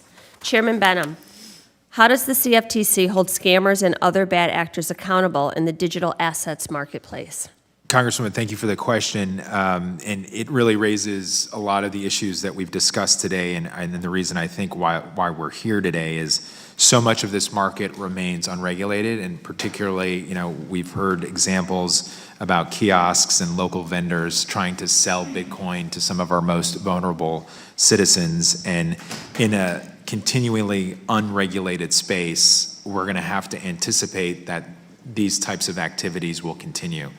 The enforcement or legal authority we currently have is very limited. It is not a new authority, but it is reflective of the fact, as I said to Congressman Lucas, that if a contract or a commodity is listed on a CFTC exchange, the agency has a very clear and vested interest in the health of the underlying commodity. Again, whether that's wheat, crude, natural gas, or palladium. But it also includes Bitcoin or Ether. So when citizens or individuals are offering Bitcoin to folks in Connecticut at kiosks, we have an interest in what manipulation or fraud might be occurring in these underlying cash markets. And we've used this limited enforcement authority to police cash markets And in the end, I think we've been very successful, bringing over 80 cases, $4 billion in penalties and restitution, with essentially no authority. And when I say essentially no authority, it's because unfortunately, we can't use traditional market regulatory tools like registration, surveillance, and oversight. We have to wait for individuals to come to us and report wrongdoing. And that's what concerns me the most, is we've been very successful in bringing enforcement authorities, but nearly every single one of those enforcement actions has been because someone has come to the CFTC. And I don't think anyone in this room agrees that's how to conduct an effective regulatory scheme or regime. So I'm hopeful that as this bill moves forward, we can get to a place to fill this gap around commodity tokens. And in that case or scenario, we can prevent or eliminate some of these less than savory offerings to vulnerable citizens. That actually leads me to my next question, and Ranking Member Scott mentioned this in his opening. Does the lack of a funding mechanism in this discussion draft limit the CFTC's ability to enforce the law and assure accountability? My concern is that by having legislation that gives the impression that we are now beginning to regulate this with no funding mechanism for enforcement, I don't see how we would improve outcomes in any way. Thoughts on that? I could not agree with you more, and I fully support any effort to fill this gap, but it must be met with appropriate resources and funding. We simply will not have the personnel, the technology, both hardware and software, to fulfill the responsibility that this committee is contemplating. We have a huge responsibility as it is in our traditional markets. We've received generous funding increases over the past 3 or 4 fiscal years, which we appreciate, and has put us on a much leveler playing field than we were in the past. But I'm unsure and always wary of the budget sort of ebbing and flowing over time, because our markets are growing, the number of our constituency, our registrants is growing, and we're starting to see new products and new individuals, because of technology, want to be registered by the CFTC. So if we were to layer on top of that new legislation with new authority, as you point out, unless there was funding backing and supporting that authority, it would be a little bit of smoke and mirrors. Well, thank you. My time has expired, but I'd love to hear more from you on what you could do with funding to actually support this legislation. Thank you. With that, I yield back. The chair now, 25 minutes later, recognizes Mr. Mann. Thank you. Chairman Benham, thank you for being here. Thank you for your testimony. This committee this morning, a few times have referenced Dodd-Frank and how that expanded CFTC's jurisdiction. Clearly, the discussion draft would do the same thing. Big picture, what do you think the CFTC learned from overcoming the challenges posed by the expansion of your authority under Dodd-Frank? Thanks, Congressman. I would say that this was, I think, something this committee faced and even the CFTC faced at the time when we have these inflection moments in financial markets, whether it's as a result of a crisis or technology, and we have to think about from a policy perspective, what's our infrastructure, regulatory infrastructure, right? 2 market regulators and prudential regulators. Where do we put these new markets or these previously unregulated markets? The swaps market had a long history, certainly in financial markets going back to the 80s. There were debates in the 90s about whether or not to regulate them, and ultimately we came upon 2008, and the swaps market played a role in the financial crisis. And with that came Dodd-Frank, and I think, legitimately the question is, can the CFTC manage it? But ultimately, to answer your question more directly, not only did we manage it, we were very successful. We did it quickly, efficiently. The swaps market now is transparent, more transparent, is orderly, and continues to serve its purpose of risk management and price discovery for institutional investors. Thank you for that. And from a regulator's point of view, knowing what we now know about the implementation of Dodd-Frank, and as you look at the discussion draft that's before you today, are there any pitfalls that you would recommend that Congress avoid as this committee continues the conversation about expanding CFTC's authority? Congressman, one, as I was just mentioning, funding is key, and I know that's always difficult in an environment where we're all tightening our belts here, but as I said earlier, net, the CFTC has been a return on investment for U.S. taxpayers. We're returning $8 for every dollar invested in us over the past 10 fiscal years. I do think that if you're, and I'm not suggesting I know a lot think about this market from an innovative and a technological and a perspective of what it could lead to from a U.S. Growth perspective and competition perspective. This is an investment in markets, and I think anything that comes with this legislative authority or legal authority should be paired with funding. And also, as I said before, using some of the same fundamental principles that have worked in the past. We don't need to rewrite the playbook. It's worked. We can do it again. We're going to have to adjust for unique technology, and we will make those adjustments, but the foundation should be similar, and it has worked.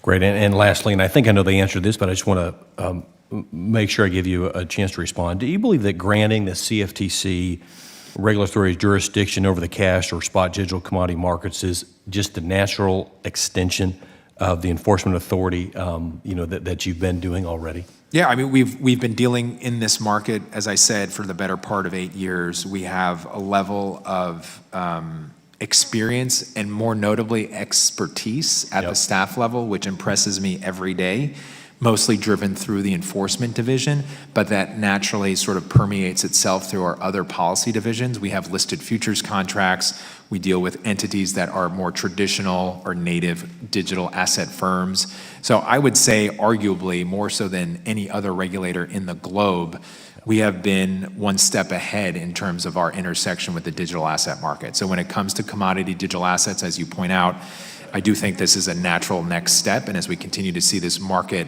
at least stabilize and maintain its current price level, and it will change over time, this is actually a good time to be having this policy discussion so we can get ahead of a next move or a next growth in the market and not be caught on our back feet here. Yep, no, I agree. Thank you. With that, I yield back. Chair, and I recognize Mr. Moore for 5 minutes. Thank you, Mr. Chairman. Thank you, Mr. Benham, for being here today. I think you've done a fine job as far as answering questions. Been very informative for me. One of the questions I want to ask you is, it's our job, obviously, on this committee in financial services to make sure we kind of, build a good structure for you to work with and within. It's sometimes difficult, however, for us to strike a balance between what is sufficient oversight and overregulation. And so how do we strike a balance between being overly prescriptive and too broad while defining what an asset is? And how do we regulate this space to ensure consumer protections without hindering growth in the industry? Congressman, thanks for the question. One of the hallmarks of CFTC regulation is the fact that it's driven by, it's a principles-based regulatory scheme. And that actually invites some criticism. But ultimately, I think if people took a deeper dive and understood the complexity of our rule set, they would appreciate that the principles-based regime, which is about 23 years old now, is a base layer. I've used that term a couple times. But if you look at our statute, we have the law and then our regulations, and the statute's fairly thin, and it's these core principles. But the rules are quite thick, and the rules are where the rubber hits the road and where we get at the agency level a bit more prescriptive in terms of how we regulate brokers and exchanges and custodians, individuals who are offering services or individuals who are managing money. And I think that regulatory system has worked quite well. It's allowed the market to innovate, it's allowed the market to grow, but it's empowered the CFTC over these better part of 2 decades to be flexible and to adapt to essentially an ever-changing marketplace. So I think as you approach this draft bill, using that foundation and that history, these core principles, is a good place to start, where it creates essentially guardrails and a bit of a steer for us at the agency to say, this is what we expect you to do in terms of custody, in terms of registration, in terms of surveillance, cyber, conflicts of interest, governance, and then let us fill in the details.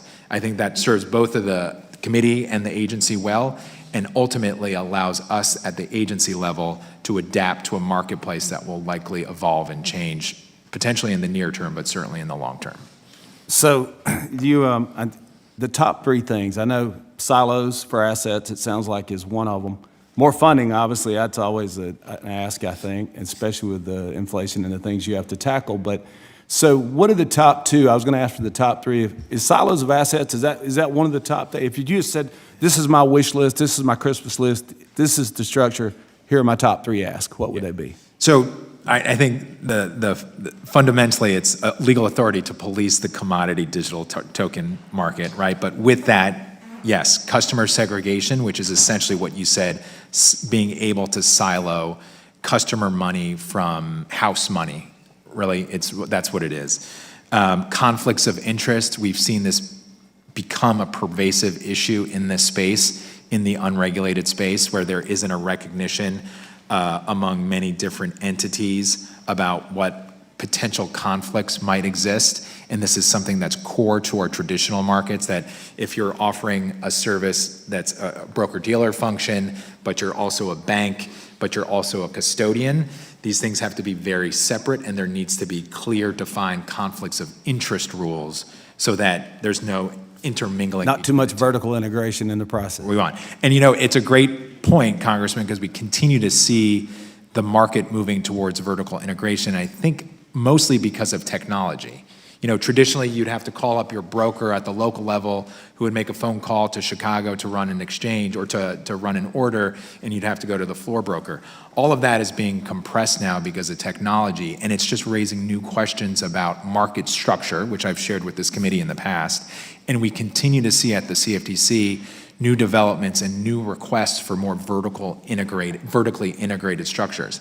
And I don't want to prejudge, say it's right, it's wrong, but what it does do, it deserves thought and a debate, I think, among lawmakers and regulators. So that's another thing we have to focus on, is the conflicts, the governance, and I'll say the third thing is financial resources. This has proven to be a key component to make sure these entities have financial resources to operate for some time in the future. You said earlier, based on, it might take you 48 months to stand this thing up if you lacked funding. If you had the funding in place, how long before we could have a framework? I know we'd have to send something for you to work with, but what do you think as far as staffing and getting rolling? I'm going to use 2010 as a little bit of a barometer, and knowing what this committee is contemplating in the draft bill, I would say 12 to 24 months. Thank you. Appreciate it, Mr. Chairman. All right, Chair now recognizes Mr. Rose. Let's try to keep it to 5 minutes if we can. I know we're running over. Thank you. Thank you, Chairman Scott, and thanks to Chairman Thompson and Ranking Member Scott for calling this hearing, and thanks to our witness for being here with us today. Chairman Benham, I am sure you saw the news this morning that the SEC has filed a lawsuit against Coinbase for listing unregistered securities. Similarly, earlier this week, yesterday, the SEC also filed a lawsuit against Binance. In each of the two filings, the SEC argues that Solana, Cardano, Matic, Filecoin, Sand, and AXS are all securities. Do you agree with Chair Gensler's assessment that these tokens should all be classified as securities? Congressman, I'm going to ask you that I'm not going to answer that question, and I do it out of due respect just because it's active litigation and I want to be mindful of ongoing litigation. Certainly there are components of interpretation about what constitutes a commodity and security, and without getting into details about the specific tokens you raise, I'll just say this is the reason we're here. There is confusion, there's uncertainty, and there's a number of active cases that are going on, and hopefully we can resolve some of these differences in the future. Thank you. And Chairman, do you think the timing of Chair Gensler filing these lawsuits is at all coincidental? I don't know. Knowing enforcement cases, we deal with this all the time. You're building a case, and when the time is right, because for whatever reason, you got to file the case, So does the CFTC take into account political or media considerations in filing lawsuits like the SEC seems to be doing? We do not. Thank you. That's good to hear. Chairman Benham, at our joint hearing with the Financial Services Committee, Ranking Member Waters stated that both the SEC and the CFTC are aligned on the fact that the SEC is the regulator to determine if crypto assets are securities, and the SEC has made clear that nearly all crypto assets, in their view, are securities. Chair Gensler has declined to say, however, whether Ethereum is a security or a commodity, and that everything other, quote, everything other than Bitcoin, close quote, falls under securities laws. Chairman, is Ethereum a commodity or a security? Congressman, I've said this many times before. I believe ether is a commodity. We have it listed on our exchange, multiple exchanges, CFTC exchanges, for a number of years. There are certainly situations, I think, as I've said before, the situation that led us to this point, and ether was listed as a futures contract in 2020, there was robust legal analysis that occurred at the time. And I was not chair, I was a commissioner then, but I know what the process is. I know the deliberation and the cooperation between the two agencies. And given the legal precedent and the law that we follow currently and how we are driven by certain characteristics around what is a security and a commodity, I have faith and confidence that the decision back in 2020 was correct, and we continue to have ether futures contracts listed on our exchange without any question. Thank you. Chairman, do you believe requiring registered entities to disclose greenhouse gas emissions may fall under CFTC statutory authority under the Commodity Exchange Act? No. Thank you. Good answer. Chairman Benham, at the SEC, Chair Gensler has insisted that digital assets' legal status depends on individual facts and circumstances, and that projects should come in and talk to the SEC to identify a path towards compliance. Only about 4 crypto projects have been able to come into compliance as defined by the SEC. Chairman Benham, is there a path towards compliance at the CFTC for registration, specifically for exchanges, and what does that look like? Well, there's a path for exchanges as it relates to derivatives, so futures, options, and swaps. And we historically and continue to do our best to facilitate either incumbent exchanges from listing digital asset derivatives, or even newer exchanges from registering an exchange and being able to list these contracts. I stand by what we've done historically in the past, and I think we've created a system where we engage, we're transparent, and to the extent that we can, we facilitate a path forward for registrants. Gentleman's time Thank you, expired. Chairman. Chair, and I recognize Ms. Crockett for 5 minutes. Thank you, Mr. Chairman. And thank you, witnesses, for your time. First, I just want to express my concern for the process that produced the discussion draft of this cryptocurrency regulation bill. For months last year, House Democrats held hearings to build understanding and establish a consensus around the regulatory gaps with this emerging technology. Then House Republicans continued this work in a bipartisan fashion, capping off months of work with a fact-finding subcommittee hearing on the issue. So far, so good. Unfortunately, now we are holding a full hearing to discuss a highly technical bill almost half the committee saw for the first time at the end of last week. This is not how the Ag Committee is supposed to work. I sincerely hope that this committee can return to its bipartisan traditions and that we engage in meaningful hearings that address the concerns many of us have. It is essential that a bill addressing these regulatory gaps is passed this Congress. Just today, the SEC sued Binance, demonstrating the urgent need for this regulation. In addition, blockchain technology in general and its fintech applications specifically hold so much promise that we are missing out on. There is a bipartisan consensus that government regulation is what is needed to create jobs, build wealth, and protect our constituents. Sadly enough, one hand doesn't seem to know what the other is doing. I'm referring to the fact that while everybody in here agrees on the need for this regulation, and we have heard from the testimony that this requires more funding, that is precisely the opposite of what our colleagues on the Appropriations Committee did. As we are putting more on their plate, the Appropriations Committee has cut their budget by almost $9 billion, down to the lowest levels since FY 2006. To be clear, we are asking the CFTC to take on a whole new regulatory process while simultaneously cutting their budget by 33%. So my first question is, what the impact would be if the current budget were passed and the agency was asked to take on these tasks with equal or lesser funding, particularly the impacts on consumers and the industry? Thanks, Congresswoman. Focusing just even on our traditional markets, if our funding levels were to drop from 365 million to 345 million, given increased costs, given increased level of, I would say, participation from new registrants and new entrants into our markets, it would be extremely difficult and, quite frankly, and I've used this word before, devastating to the agency, given all that we're all facing in terms of, as I said, increased costs. We'd probably have to furlough quite a number of our staff. We have about 680 full-time equivalents right now, and if we were to drop down about 20 million, that would be a huge challenge. And I say this often, I said it earlier, and I will repeat this for the committee, the CFTC is a good return on investment for the U.S. taxpayer. We return nearly $8 for every dollar invested in us over the past 10 fiscal years.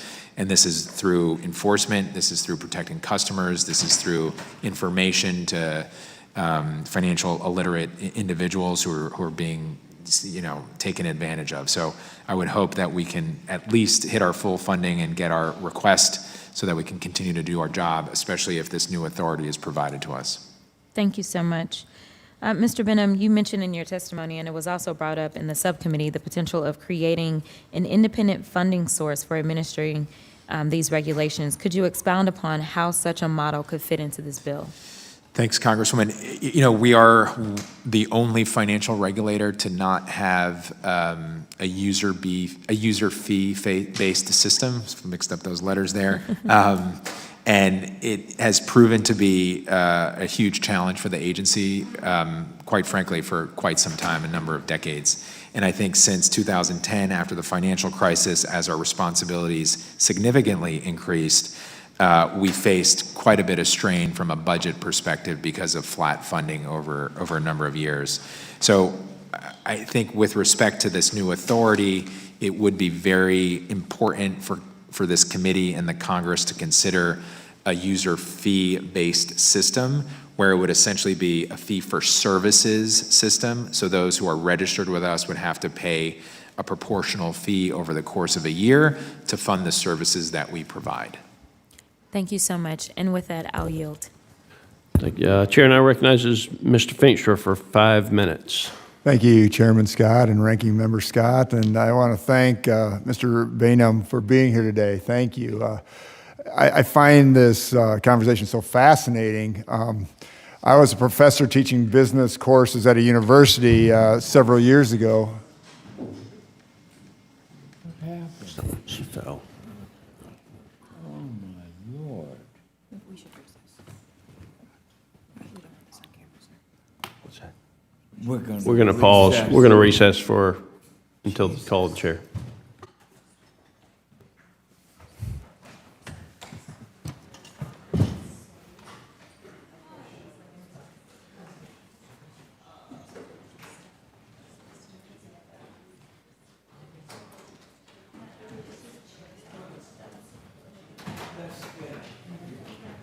Let's get some matters before she votes. Before she votes, let's get some matters. Yeah. Stay right there. Don't move.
We're going to just, heads up, we'll be back in order in about 60 seconds, and we're going to reset Mr. Finstra's clock to 5 minutes. Whenever you're ready, we'll. I'm shaking.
I'm on.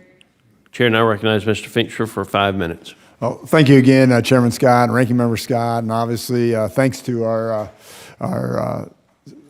thank you very much for being here, Mr. Beanham. I greatly appreciate it, your testimony. As I was noting, I taught at a university teaching business classes, and what I'd do in the morning is I'd talk about the events of the day. And at one point, I know we were talking about cryptocurrency, and it was valued at 2.5 trillion or 3 trillion. Obviously, the value today is probably, as of March, I think it was 1.1 trillion. And I've always thought back of all these kids. These kids were so fascinated and so intrigued by cryptocurrency. I know a lot of them were using or buying it. And there's just something that I worry about how that all went. In 2009, obviously when crypto started, through today, we have over 23,000 different cryptocurrencies. Imagine that, all right? Just in that amount of time to have 23,000 different cryptocurrencies. And since then, you know, as I think through all these kids have moved on, at the same time, some of these largest crypto exchanges that trade these currencies have collapsed and have been sued by various for security violations. Obviously, CFTC and SEC has filed active lawsuits, but I really don't want to get into that. But instead, I want to talk about what has happened and the uncertainty of these exchanges and acting as the middleman for these commodities.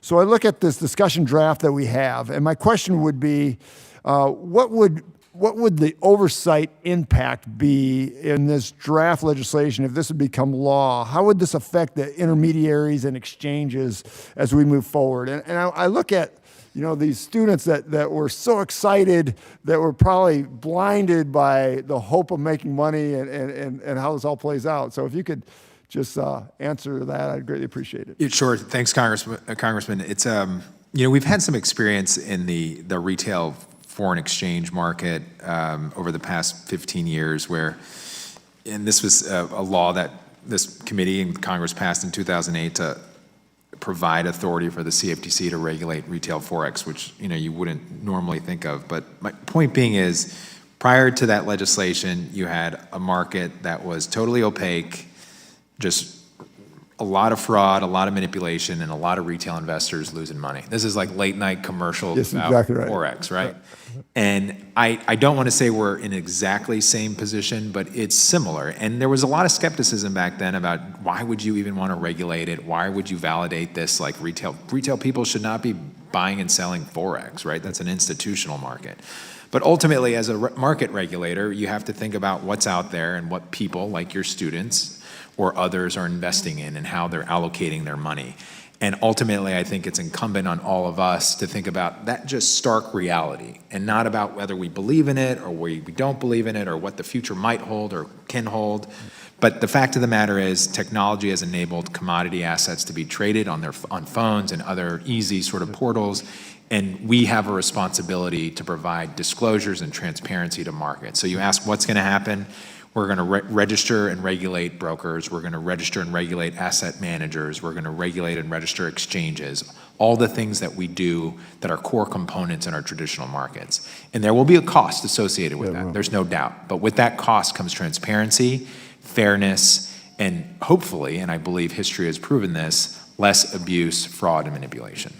No, I appreciate that, and that's very important. I mean, when I was a professor, I could talk about a stock and the cost and you know what it looked like. I could do that with commodities. They always ask me, how do you evaluate a cryptocurrency? That was always very baffling to me. But where do you see, as this is implemented, and you just noted this, but if you could picture out 5 to 10 years from now, what do you see this arena look like? Well, you know, I don't want to get in the prediction game here, but as I said before and I said earlier, I feel like I have the responsibility right now as chair of the CFTC to inform everyone on this committee about what I see and what the agency sees on a regular basis, and how that intersects with existing law, and what authorities we have now and where I feel like we could use new authorities. So as I've said this earlier, I believe U.S. markets, financial markets, are the strongest, deepest, and most sought after in the world because of our regulatory structure and the certainty and the legal authority, the enforcement authority behind those regulatory structures. So Gentleman's it's not time is- unforeseen to think that with this market relatively stable over the past few months, particularly after 2022, if you had a regulatory structure over the markets, hopefully we would eliminate the fraud, the manipulation, and more of a stabilization in the markets in the future. Thank you. Gentleman, time I yield back. expired. Thank you. Chair now recognizes Ms. De La Cruz for 5 minutes. Thank you, Chairman. Thank you, Chairman, and thank you, Chairman Benham, for joining us today. I have some, there are some of the opinion that all digital assets are securities and that they should be regulated solely by the SEC, and therefore there is no need for the CFTC to play a role in overseeing digital asset markets. Do you agree with that statement? I don't. And notwithstanding any arguments that all digital assets are securities, almost everyone seems to agree that Bitcoin is not a security, but instead a commodity, because Bitcoin is a commodity and entitles which offer trading in Bitcoin are not subject to the SEC's regulation of securities. Additionally, the SEC regulated entities are not permitted to offer trading in Bitcoin because it is not a security. Despite that, Bitcoin trading accounts for around 70% of digital asset trading activity.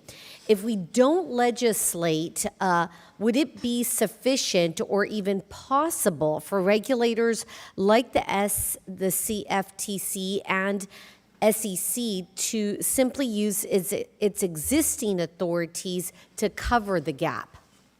Congresswoman, no. I mean, the fact of the matter is this gap is so significant, as you point out on a sort of statistical basis, how Bitcoin relates to the larger market capitalization of the digital asset market.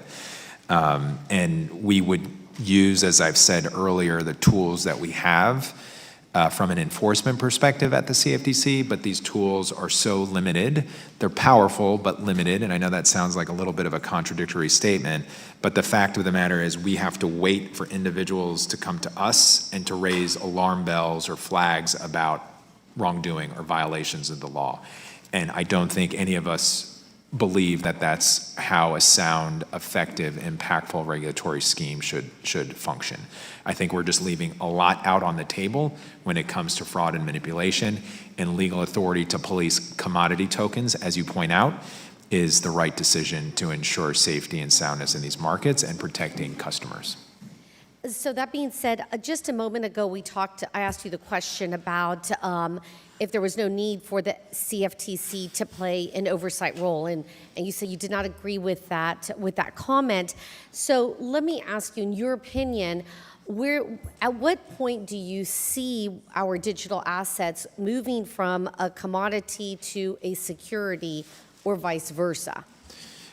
Well, I don't want to get too down in the weeds on the technical side of things. I'm not, and I will be the first to tell you, I'm not a technologist, and I don't fully embrace or understand some of the processes that might take place. But you could imagine just sort of mixing it with the legal frameworks we understand and how you define a security or a commodity, that you could have a promoter or a group of individuals offering tokens in exchange for cash, trying to build or establish some protocol or a ledger or some sort of blockchain. And then at some point, you would see the value of those tokens increase. That is and sort of resembles a security. Under your hypothetical, it's not unforeseen, and we've seen this happen, where there would be a sort of break in the linkage between that issuer, the individual or institution that's collecting the cash and issuing the tokens. And when you had that break, there wouldn't be that centralized body conducting business or operations that would impact the value of the token. And it's really at that point where you have that decentralization over some period of time, and that interaction between a purchaser of a token and a trading market or an exchange as opposed to an issuer, that the asset would most likely become or be a commodity and not a security. And this is in many respects very unique to this digital asset space. But as I said earlier, what I am encouraged by in terms of the draft bill is focusing on centralization and decentralization, because that's really the core arguments around what is a security and what's a commodity. And then the other component is, where is the investor getting the token from? Is it a direct issuance by, or an issuance by an issuer of the token, or is it in fact the investor is going to an exchange, a third party, to purchase the token? But details should certainly be worked out. Look forward to working with you. Imperfect system, but one that sort of uses the foundation of what a security is. Thank you. I yield back.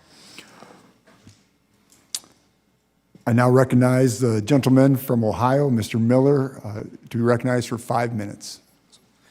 Thank you. And thank you for holding this hearing as we seek to develop a digital asset market structure framework to ensure the next generation of financial innovation develops in the United States. Any functional legislative strategy should provide digital asset firms with regulatory certainty and prevent the regulatory turbulence created by jurisdictional uncertainty. In the absence of the United States leadership, other countries are rushing to build frameworks and become developmental hubs for the digital asset ecosystem. Currently, the largest trading platform issuers are based outside the United States. Many entrepreneurs are advocating for digital asset companies to move offshore. The ability of other countries to successfully build digital asset frameworks and technology into their market infrastructure further demonstrates the need for action. Currently, there is no comprehensive federal regulatory regime for the spot trading of commodities. I appreciate the efforts of this committee, working with the House Committee on Financial Services, to address these shortcomings by establishing a functional framework that works for both market participants and consumers. This guidepost is meant to provide digital asset firms with regulatory certainty and fill the gap that exists between the authorities of the Commodity Futures Trading Commission and the Securities Exchange Commission. Chairman, please share how the current lack of regulatory certainty for digital assets may hinder innovation and not provide adequate consumer protection. Thanks, Congressman. I think I'd certainly focus on the commodity side of things, but understanding that without further guidance, I think, from Congress and a sense of where the two market regulators and the financial regulators should go, how we're going to define these assets as they relate to existing law. And in many respects, as I said earlier to the Congresswoman, we use decades-old precedent to decide how these financial assets should be bucketed and defined, but there are enough unique characteristics that I think we have to think about things differently. And certainly we can make those decisions, we try to, but given the way technology is advancing and markets are evolving, it's not necessarily the best idea to lean on a decades-old legal decision about what's a security and then de facto what is a commodity if it's not a security. So I think the draft bill takes steps, as I said earlier, focusing on some key elements around decentralization and where a customer and investor gets the asset from. And then further, we are, and I don't want to dismiss the legal precedent that we've leaned on over many years, because fundamentally what we're trying to accomplish is, on the security side, bridging information gaps between someone who promotes and issues a security, and on the commodity side, making sure that we're establishing and operating fair, orderly markets. And I use, as you know, in Ohio, many of the agricultural analogies. I'm not sure what type of information you would share with an investor in a corn or a soybean contract, because you don't have central entities controlling the price of corn or soybeans, right? Global markets, decentralized, numerous factors impacting the price. This is very distinguishable from a centralized security where you have a group of individuals with financial statements, a headquarters, et cetera, that impact the price of the security. So we lean on those fundamentals. I think we can get this right. I don't disagree. In your view, how would the functional framework as outlined in today's discussion draft provide digital asset firms with regulatory certainty and fill the gap that exists between the authorities of the Commodity Futures Trading Commission and the Securities and Exchange Commission? Congressman, thanks for the question. I think for us, fundamentally giving us authority to fill this gap is the primary, my primary concern, and this is because we want to root out this fraud and manipulation that's occurring. The draft does a very good job in essentially replicating some of the core fundamental market requirements around registration and surveillance, cybersecurity, conflicts of interest, governance, many of these things that you've heard me say today. If we can replicate those requirements, I think we can create a very transparent and orderly digital asset market.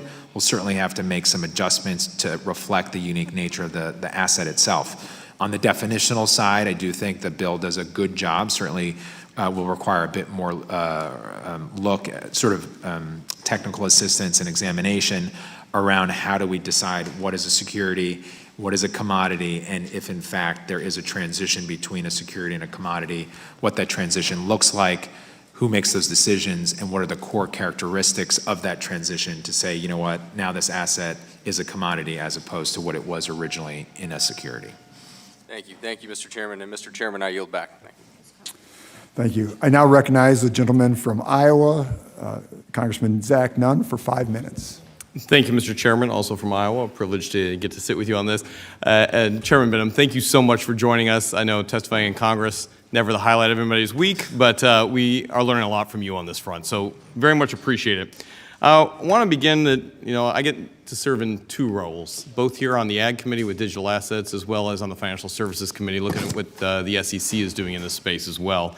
From a national security perspective that I grew up in, Europe, the United Kingdom, Singapore have already laid out frameworks for digital asset corporations and how to operate proficiently within their areas of jurisdiction, something we're still trying to get our arms wrapped around here in the United States.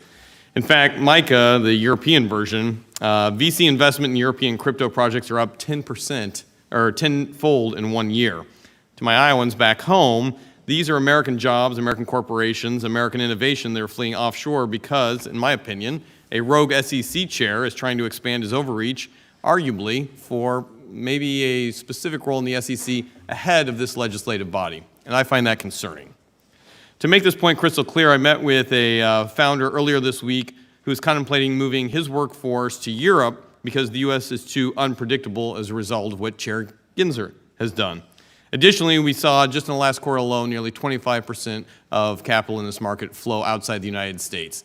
This should be concerning for every American, and it clearly means that there is a lack of understanding what the regulatory environment looks like today and could look like in the weeks ahead. So as we move forward, I'd like to just begin with some of the challenges that we've seen here. We highlight that there's a lack of clarity in this area, but ultimately we should be able to pinpoint pretty directly. I've asked 2 of your colleagues this, and I've gotten different answers. So I'd like to begin with kind of the easy question here at the beginning, Mr. Chairman. Ethereum, commodity or security? Congressman, I've said repeatedly, I believe Ether is a commodity. Very good. And what's the analysis that you've had in leading you to that decision? Well, we look at some of the core fundamentals that have driven this analysis over many decades, as I've said, including the Howey test, and it's the characteristics that are driven mainly by decentralization and the fact that you don't have a single individual or a group of individuals taking action that dictates the value of the underlying asset, right? Yeah. And this is where I'm going to probably get into an area that I'm not necessarily an expert, but you have a large group of individuals who are on or who are validating the network itself. And when you have that dispersion among individuals, you don't have those traditional, what is at least how we define a security, central group of individuals. Would very much agree with you on that, Mr. Chairman. In fact, you've mentioned some other ones today, Litecoin, I think among them stablecoin as a highlight of this, as digital asset commodities. My concern here is that by having this non-defined regulatory space, the SEC is in effect picking winners and losers in this attempt to innovate in this space. Would you agree with that assessment? Well, Congressman, the issues are difficult, and you could say that even with any of these tokens, and given the way the market's evolving, you could package them and utilize them and offer them in many different ways. So I would offer that everybody in this space ultimately ends up being a loser, at least in the U.S. market, because there is no regulatory regime, and they're forced to find other places where there's clear definition for them to be winners in this space. So I want to change to some of the legislation that we're working on here. Do you believe it's possible for a digital asset to start as a security initially and then transition to a commodity? I do. All right, very good. Do you believe that Congress should be the driving force in enacting clarity in this space, or the SEC? Given the nature of the markets that are evolving and changing and growing, I think this Congress should have a hand in sort of dictating the future of policy in this country. I would agree. Do you believe it's necessary to save digital asset innovation and let it prosper here at home instead of going overseas? Of course. Absolutely. And do you believe that regulatory coordination between your agency, both in the CFTC and the SEC, is possible? Of course. Do you have a good history of doing this? We have a long history of working closely with the SEC, and I have no doubt we'll continue to do that. And I think working together on this, you guys have proven a pathway to be successful. What I do not want to see is one agency taking the lead for its own intent before the actual legislation comes to the floor. So with that, Mr. Chair, I really appreciate the opportunity today. Thank you very much, Mr. Chairman. I yield my time. I now recognize the gentlewoman from Florida, Kat Kamick, for 5 minutes. Well, thank you, Mr. Chairman. Thank you to our witness for being here today. Yeah, we'll have to do this head game real fast. Zach, duck. We'll jump right into it, and actually would like to do a follow-up talking about the jurisdiction issues that we have between the SEC and CFTC. So in your testimony, you had discussed the importance of not undermining existing laws, most notably the securities law and the jurisdiction of the SEC. I think you've already outlined why you think this is important, but the discussion draft does not amend the definition of securities, but it does set up a process to help market participants work with the SEC to determine when an asset is no longer part of an investment contract. Does that modification disrupt the SEC's authority to protect customers and address information gaps between digital asset issuers and investors? Congressman, thanks for the question. And just a little bit of context before I answer the question more directly. And I said this earlier. We're not here because we're trying to, this is not a zero-sum game. And what I mean by that is if this committee and the Congress were to provide the CFTC with more authority over the cash commodity markets, we're not pulling that authority from another agency, the SEC or otherwise. It doesn't exist. There's a vacuum. No one regulates cash commodity markets. And I think this is the most important thing this committee should think about and has thought about as it drafts or continues to work on this draft bill. As it relates to the SEC, I was very intentional, obviously, in including that statement or that sentence in the statement. We have a very robust, very effective, very impactful set of laws around markets in the United States, both on the commodity side and on the security side. And what I would not want to see is this bill or any bill addressing digital assets undermine existing law. And I'm not suggesting the bill does. And to now turn to a more direct answer to your question is I do think, we haven't had too much time with the bill, but more importantly, I would just encourage you and your colleagues to work closely with the SEC to ensure that the bill does not undermine the securities laws. And I know that is not your intention, but with legislation comes unintended consequences, and I think we should always be very mindful of what we do, what we're intending, and what the outcomes are. Thank you. And I know that FTX has been touched on quite a bit here today, but I wanted to make sure that I just did a quick follow-up on that. If there's no federal oversight of digital commodity intermediaries and exchanges, if Congress doesn't act, is the CFTC's anti-fraud and anti-manipulation authority sufficient currently to prevent an FTX-like debacle, like what we saw in the U.S. cash or spot digital commodity markets? Short answer, Congresswoman, is no. And I've said this many times, but it might not happen next month, it might not happen next year, but if we continue to keep status quo, these markets will rise and fall in value, and these implosions, bankruptcies will occur again. It's an interesting perspective, me being someone who is very much against the heavy hand of government bureaucrats and regulators. You know, it tends to have one extreme to the other. So there's been criticisms that CFTC is a bit of a light touch, right? How do you strike that balance? Well, I obviously don't agree with that statement at all, and my thought is folks who want to... You could take it as a compliment. No, I don't.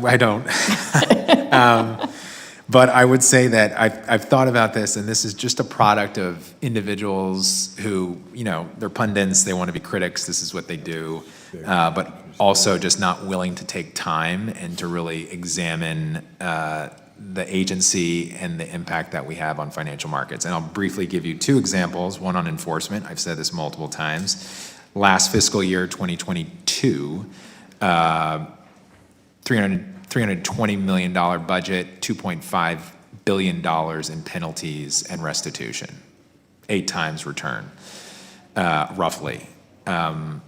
Over the past 10 years, consistent factor, 8 times return on our appropriated dollar. So every dollar you appropriate, we're returning $8 to the general treasury. Second thing I will say, and I mentioned this earlier, we are a principles-based regulator. So I think it's easy for critics, which there are always critics, to say, oh, they're a, quote, light touch regulator because they're a principles-based regulator. That couldn't be farther from the truth. And as I said earlier, we in fact, through the law, the Commodity Exchange Act, are a principles-based regulator.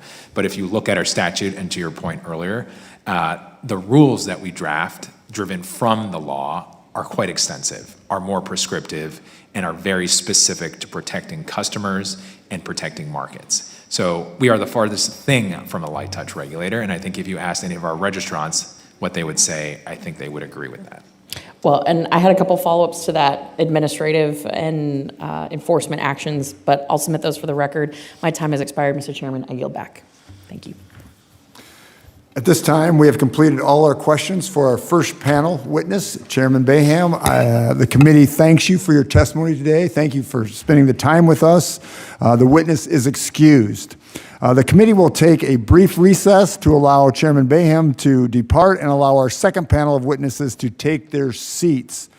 The committee stands in recess at this point, subject to the call of the chair.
Legal Officer of Coinbase. Our third witness today is Dan Gallagher, who is the Chief Legal Compliance and Corporate Affairs Officer for Robinhood Markets Incorporated.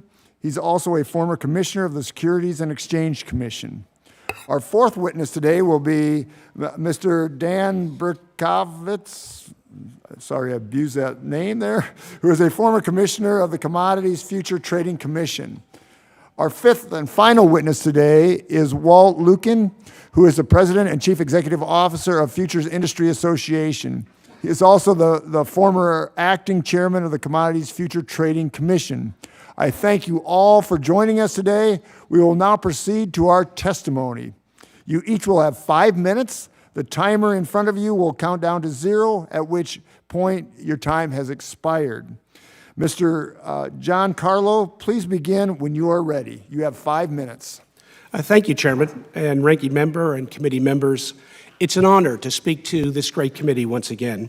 I'm Chris Giancarlo, former chairman of the CFTC. I appear today in my individual role and not on behalf of any entity.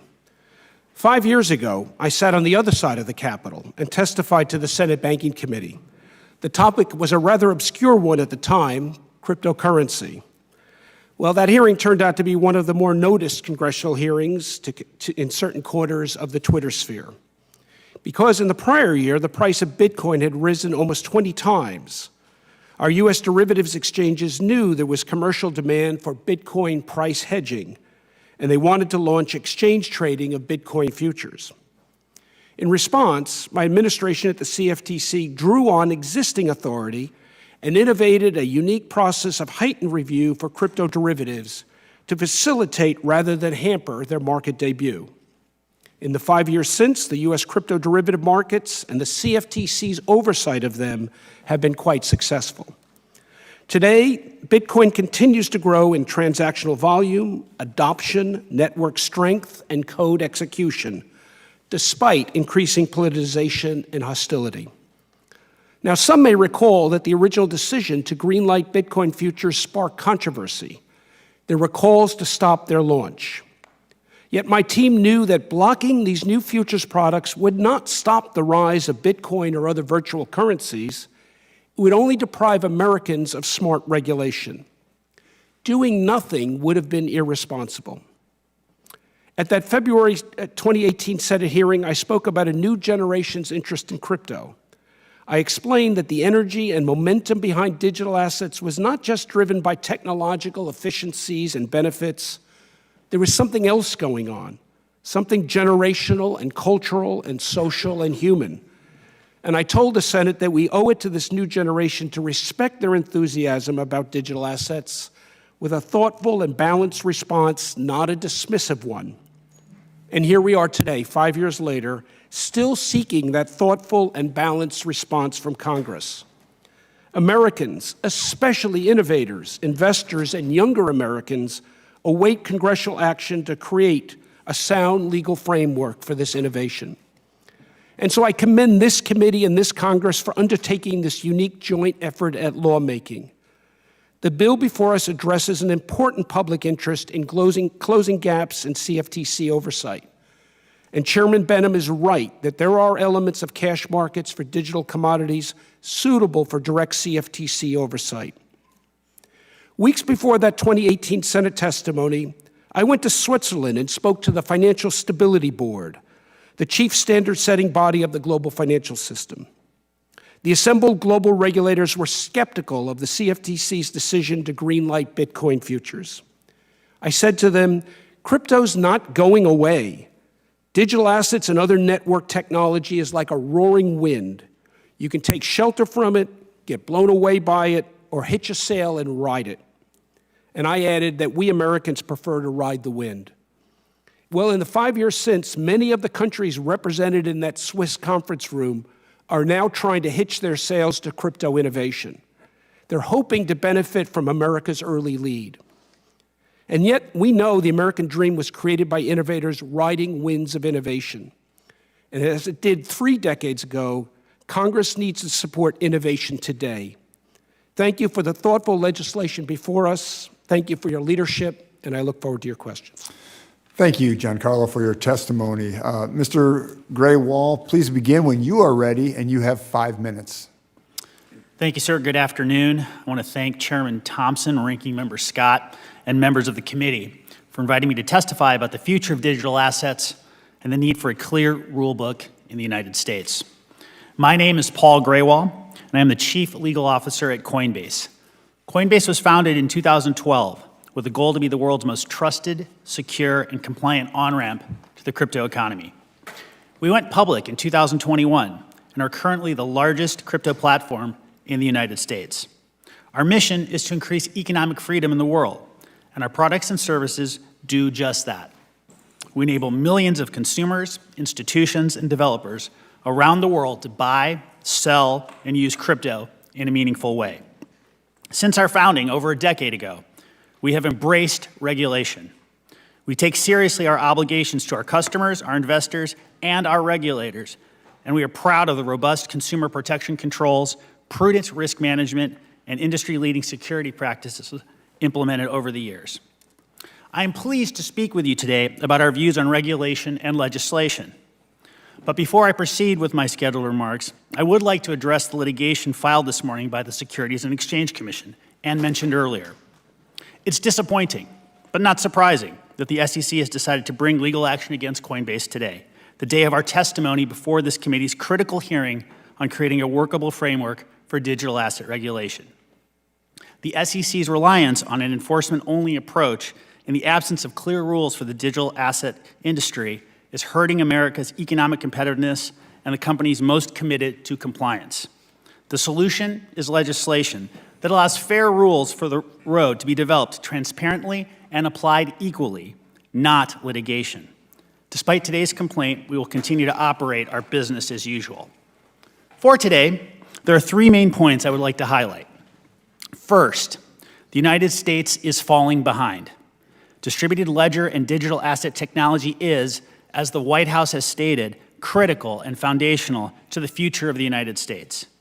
Yet, the United States is pushing the technology and the innovators overseas due to a lack of regulatory clarity. The rest of the world is taking advantage of our absence. The EU, UK, Australia, Singapore, and Hong Kong, just to name a few, are writing rules that are making room for innovation while also protecting consumers. We shouldn't want any country to leapfrog the United States in a foundational area of technology. It's not just bad for our economic future, but bad for our national security. Second, crypto is solving real-world problems, and we need a clear path forward to protect responsible innovation. Digital assets are creating new ways to store and transfer value. They're making existing systems, like the financial system, better.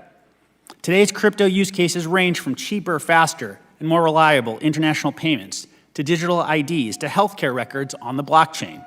But digital assets don't fit into any single existing regulatory box. Some are commodities, some are securities, and some simply don't map onto existing categories. With more than 20% of Americans owning and using crypto, we need a regulatory framework that will protect American consumers and enable innovation. Third, the digital asset market structure discussion draft is a strong step forward in providing overdue regulatory clarity.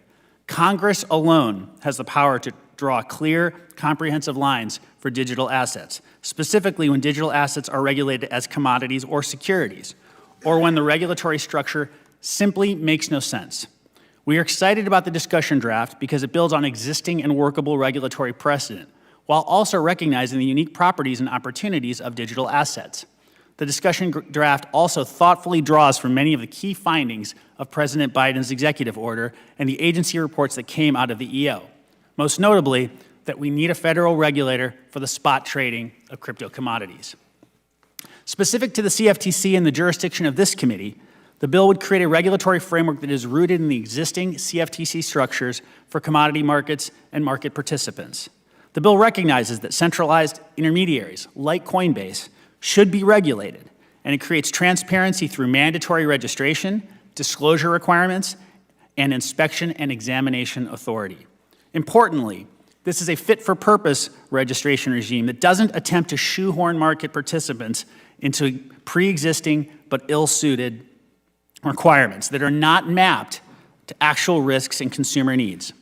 And critically, the bill provides a framework for those registration pathways to work in practice, not just in theory.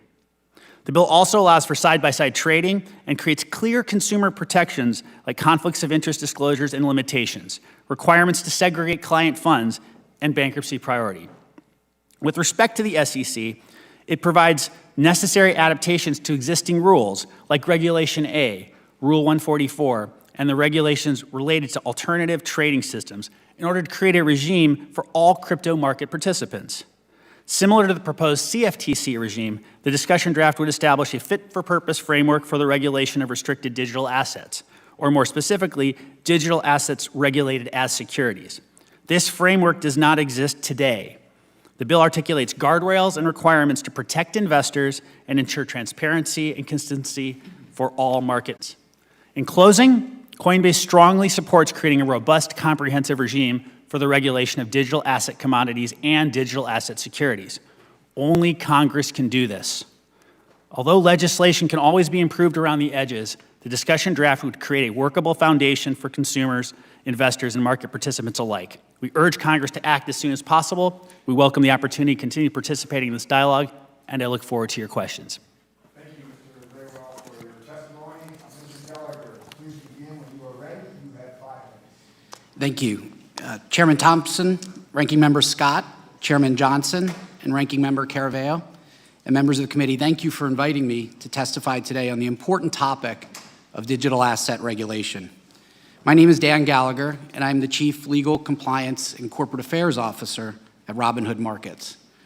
I've worked in the financial services industry for over 25 years and served as a Commissioner of the United States Securities and Exchange Commission and as Deputy Director of the SEC's Division of Trading and Markets. Robinhood was formed in 2013 with a single mission: to democratize finance for all, regardless of a customer's background, income, or wealth. Robinhood is an American company with over 2,000 employees in the United States, serving millions of American customers. At Robinhood, we pioneered a commission-free, no-account minimums investing model that has helped open the stock market to tens of millions of new retail investors and save them billions of dollars. We've also worked to democratize access to other corners of the financial markets. Since 2018, Robinhood Crypto, which is proud to operate in the United States, has offered customers the ability to buy, sell, store, and transfer certain cryptocurrencies at low cost with no trading commissions and no account minimums. Innovation is at Robinhood's core. We're committed to working with policymakers to foster the development of blockchain technology and digital asset markets through tailored, responsible regulation. But the reality is that in the United States, market participants face a patchwork of inconsistent state frameworks and a lack of regulatory clarity at the federal level. This unpredictable landscape stifles innovation and hampers responsible firms like Robinhood. To be clear, we believe Robinhood Crypto has a qualitatively different model than other digital asset platforms. We are not an exchange that matches customer orders. We offer 18 digital assets compared to hundreds on other platforms. We don't offer yield-generating products like staking or lending. And Robinhood Markets is a publicly traded company subject to SEC disclosure rules, and we operate 2 highly regulated, registered subsidiary broker-dealers that are our primary business. Some in senior regulatory positions maintain that the law is clear and no further guidance for digital assets is necessary. We disagree. In fact, it often feels like we are facing what Lewis Carroll called a Humpty Dumpty view of the world, a world where federal regulators believe words like the word security, quote, mean just what one chooses them to mean, nothing more nor less. For example, regulators look to a 1946 Supreme Court case concerning orange groves to define whether a digital asset is an investment contract subject to the securities laws. There are legitimate questions about whether certain digital asset transactions involve investment contracts. And the application of a decades-old case addressing orange groves is hardly clear when applied to today's digital asset ecosystem. The lack of federal regulatory clarity is bad for American consumers who want access to digital assets, bad for innovation, and bad for the competitive position of the United States, which is already losing out to Europe and other foreign jurisdictions. Regulatory clarity would allow market participants to provide products and services their customers want without the constant threat of crippling enforcement actions, and would help ensure that the U.S. remains a global leader in this space. Today's discussion draft provides that much-needed regulatory clarity. I'd also like to thank Financial Services Committee Chairman McHenry, Ranking Member Waters, Chairman Hill, and Ranking Member Lynch for their work on this important matter. It's important to get the details right, and I've provided additional thoughts and recommendations in my written testimony. For too long, the digital asset economy and millions of Americans who wish to participate in it have had to contend with stifling regulatory uncertainty. The discussion draft is a positive step forward and will finally bring clarity to the market. I look forward to working with members and staff to further enhance this important legislation. Thank you, and I look forward to your questions. Thank you for your testimony, Mr. Gallagher. Mr. Berkovitz, you now have 5 minutes. Begin when you're ready. Thank you, Mr. Chairman, Ranking Member Scott, members of the committee, for the invitation to appear here to discuss gaps in the regulation of the digital asset markets. My appearance today is in my own personal capacity. I am not representing or speaking on behalf of any other person, governmental agency, or private sector entity. This committee's hearing today is timely. Digital assets and the associated blockchain technologies have the potential to transform the availability, scope, and efficiency of financial services to American consumers and businesses. As the events of the past year have demonstrated, however, certain of these unregulated markets are operating in a manner that presents significant risks to customers and investors in these markets, including risks from information asymmetries, abusive trading practices, manipulation, and conflicts of interest. The SEC regulates the trading of digital assets that are securities. The CFTC regulates the trading of derivatives on digital assets. Neither the CFTC nor the SEC has regulatory authority over the cash or spot markets for non-security digital assets. This gap needs to be closed. The CFTC presently regulates the futures markets for digital assets, conducts surveillance of the underlying spot markets as part of its oversight of the futures markets, and can bring enforcement actions for fraud or manipulation in the spot market. Providing the CFTC with regulatory authority over these non-security spot markets would leverage its current enforcement authority and surveillance program. Legislation to provide the CFTC with regulatory authority over these markets should require that trading facilities for non-security spot digital assets be licensed by the CFTC. The legislation also should provide for the regulation of intermediaries in these markets. The legislation should establish core principles for the operation of a non-security digital asset trading facility. The legislation should establish a dual track for the review of applications to trade specific digital assets on the facility. On one track, the SEC would review the asset proposed to be traded to determine whether the digital asset is a security. Digital assets determined to be securities would continue to be regulated under the securities laws and not be eligible for trading on a CFTC-licensed facility. On the other track, the CFTC would review the proposed listing to determine whether the digital asset will be traded in accordance with the CFTC's core principles, including disclosure requirements. The CFTC should be provided with a dedicated source of funding for the regulation and oversight of the non-security digital asset spot market. Current CFTC resources are not sufficient to undertake this new responsibility without undermining the CFTC's ability to oversee the traditional commodity markets, including agricultural commodity markets.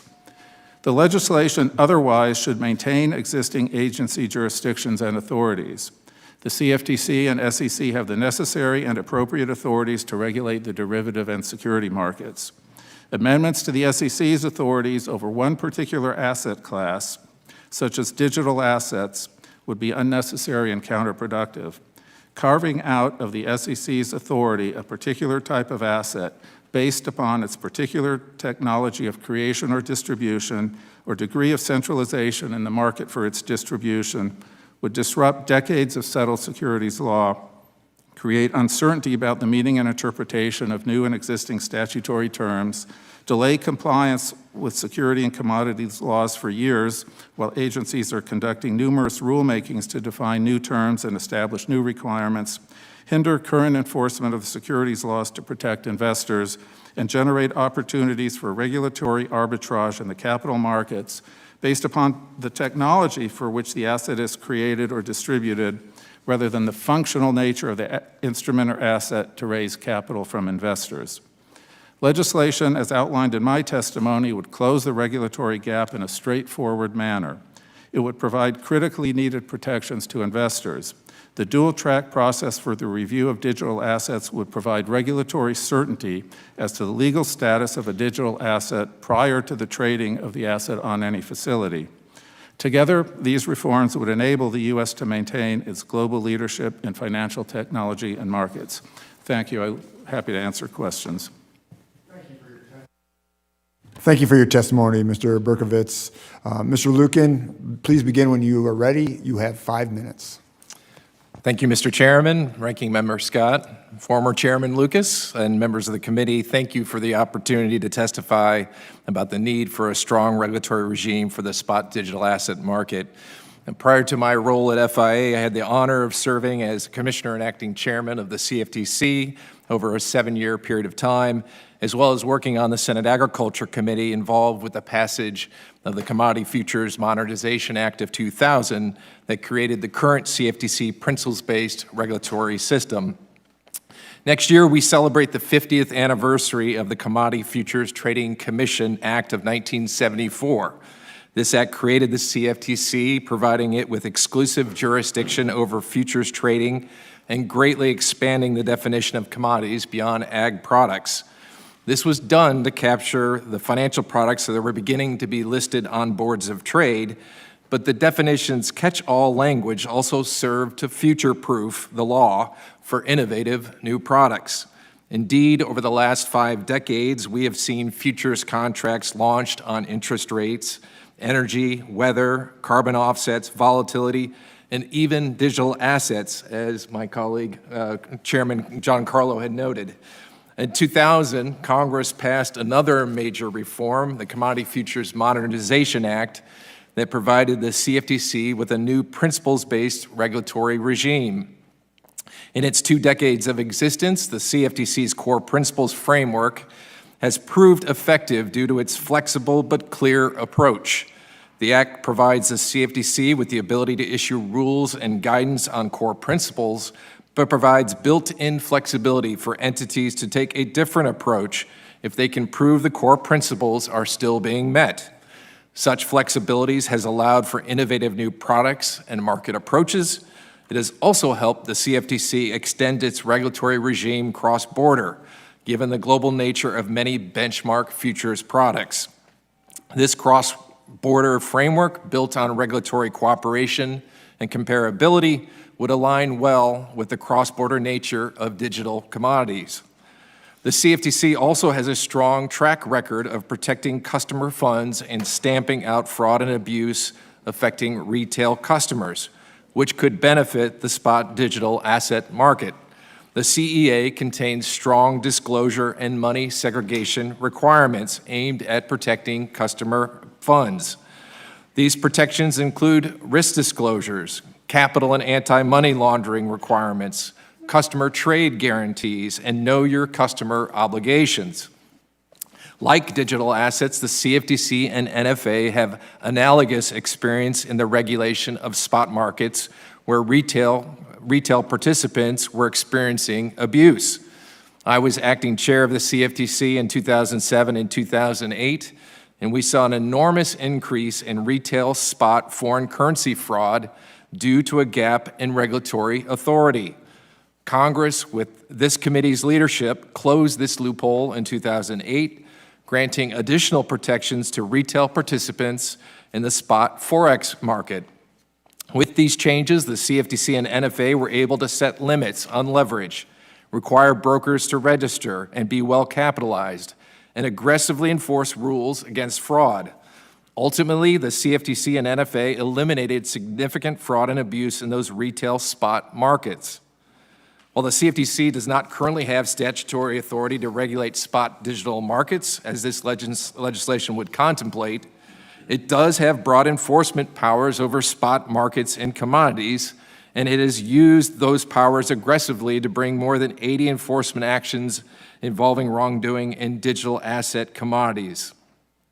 Beyond digital assets, the CFTC has a proven track record of preserving market integrity through enforcement, using its expertise on market manipulation. The agency has brought forward successful manipulation cases against energy and agricultural companies, as well as the precedent-setting case on the manipulation of the LIBOR benchmark. Given the potential for disruptive trading and manipulation in the spot digital asset market, the CFTC's enforcement powers make the Commission well-positioned to protect customers in this space. Thank you again for the opportunity to testify about the CFTC and the benefits of the Commission's principles-based regulatory system. Thank you for your testimony, Mr. Lucan. At this time, members will be recognized for questions in order of seniority, alternating between majority and minority members, and in order of their arrival for those who have joined after the hearing has convened. You will be recognized for 5 minutes, each in order to allow us to get to as many questions as we possibly can. I now recognize myself for 5 minutes. Mr. Giancarlo, since you stepped down from the CFTC chairman, you've continued to focus on digital assets, or for our purposes here today, digital commodities. For those members still on the fence on the merits of digital commodities, could you please describe their value today and their potential value in the future for the United States businesses and Main Street Americans, beyond trading them on the exchange? To put it another way, why should we, Congress, and the Agriculture Committee care about digital commodities? Thank you for the question. I think the answer to it depends somewhat on how one views the value of this innovation. If one views this simply as some funky new investable asset class, a la some precious metals or treasury repo or something, then the dollar, measured in dollars, the value is circa $1 trillion, down from as much as close to $3 trillion as much as a year ago. But if you view this more broadly, as I've come to view it in the 8 years that I've been studying it, as really a new architecture of value, an architecture of finance and banking and money itself, then it's really harder to estimate the value. But I want to take a crack at it. You know, the existing architecture of value is one where we store value on the balance sheets of proprietary commercial firms. It's kind of a strange way of doing it. 90% of the value is housed as liabilities. My checking account with Bank of America, my 401k with Fidelity are not stacks of $100 bills in their vault. They're IOUs to them. And as we've seen just in the last 120 days, those institutions can go down. This new architecture says, let's use the internet, let's use digital networks as a way of storing value. You know, that old architecture, as venerable as it is rather slow, it's expensive, it's unstable, and it is exclusive. This new architecture of an internet of value, well, in 30 years, the internet has never gone down. And it's brought more people around the globe into information gathering, into communications than ever before. So what is the value of this new innovation? Well, it's hard to say, but to think that somehow the same internet that has changed everything we know about communications, information, and retail shopping is not going to do the same thing to banking and finance, I think is somewhat naive. So the real question is, what are the values of this innovation? What can we do as Americans to make sure that this new innovation, as it goes forward and weaves its way, reflects the values of our society? And I think that's what this committee has done with this legislation, has made a statement that says this new innovation is going to reflect American values brought together by Congress. So And I would agree. Wouldn't you agree, though, that it also establishes a regulatory framework for trading digital commodities to protect millions of citizens? I mean, to me, this is very paramount. Critically paramount. And as my other colleagues have mentioned, our European competitors, our Asian competitors are moving forward with putting those frameworks in place. And as they put those frameworks together, they're putting their values on this innovation. You know, America led the first wave of the information because we stamped our values on it. And this is the opportunity today to make sure this new innovation reflects those American values Thank you. as well. Thank you. Mr. Lucan, in your testimony, you talked about how the CFTC's principles-based regulation is flexible and designed to future-proof regulation of new products that were not considered prior to drafting the Commodities Exchange Act. Can you talk about how this approach can be beneficial to the CFTC's regulation of the digital asset markets? No, I think Congress, in its foresight, figured out how the principles-based system could give flexibility not only to market participants who may be innovating, and the CFTC, as noted earlier, has innovation, promoting innovation in its mission, actually, and the principles-based system helps that. But importantly, it allows the regulator to keep pace with these innovations. So the flexibility goes both ways. It goes both market participants as well as the regulators to make sure that those core principles, those 23 core principles over markets, are being met no matter what innovations may be happening. Yep.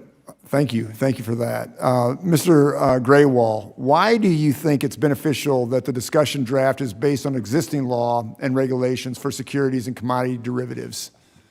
The benefit of relying upon the existing structures, Congressman, is that it allows the investing public and, of course, regulators and this body to have confidence that we are working with standards, practices, and histories that are well understood and that have served the American public reasonably well. No system is perfect, but the Commodities Exchange Act, the CFTC's long history of regulating underlying markets where there are listed futures, all suggest that this commission is more than capable of rising to the new challenge of a new asset class. Thank you. Thank you for those comments.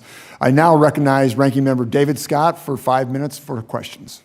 Thank you very much. I appreciate that.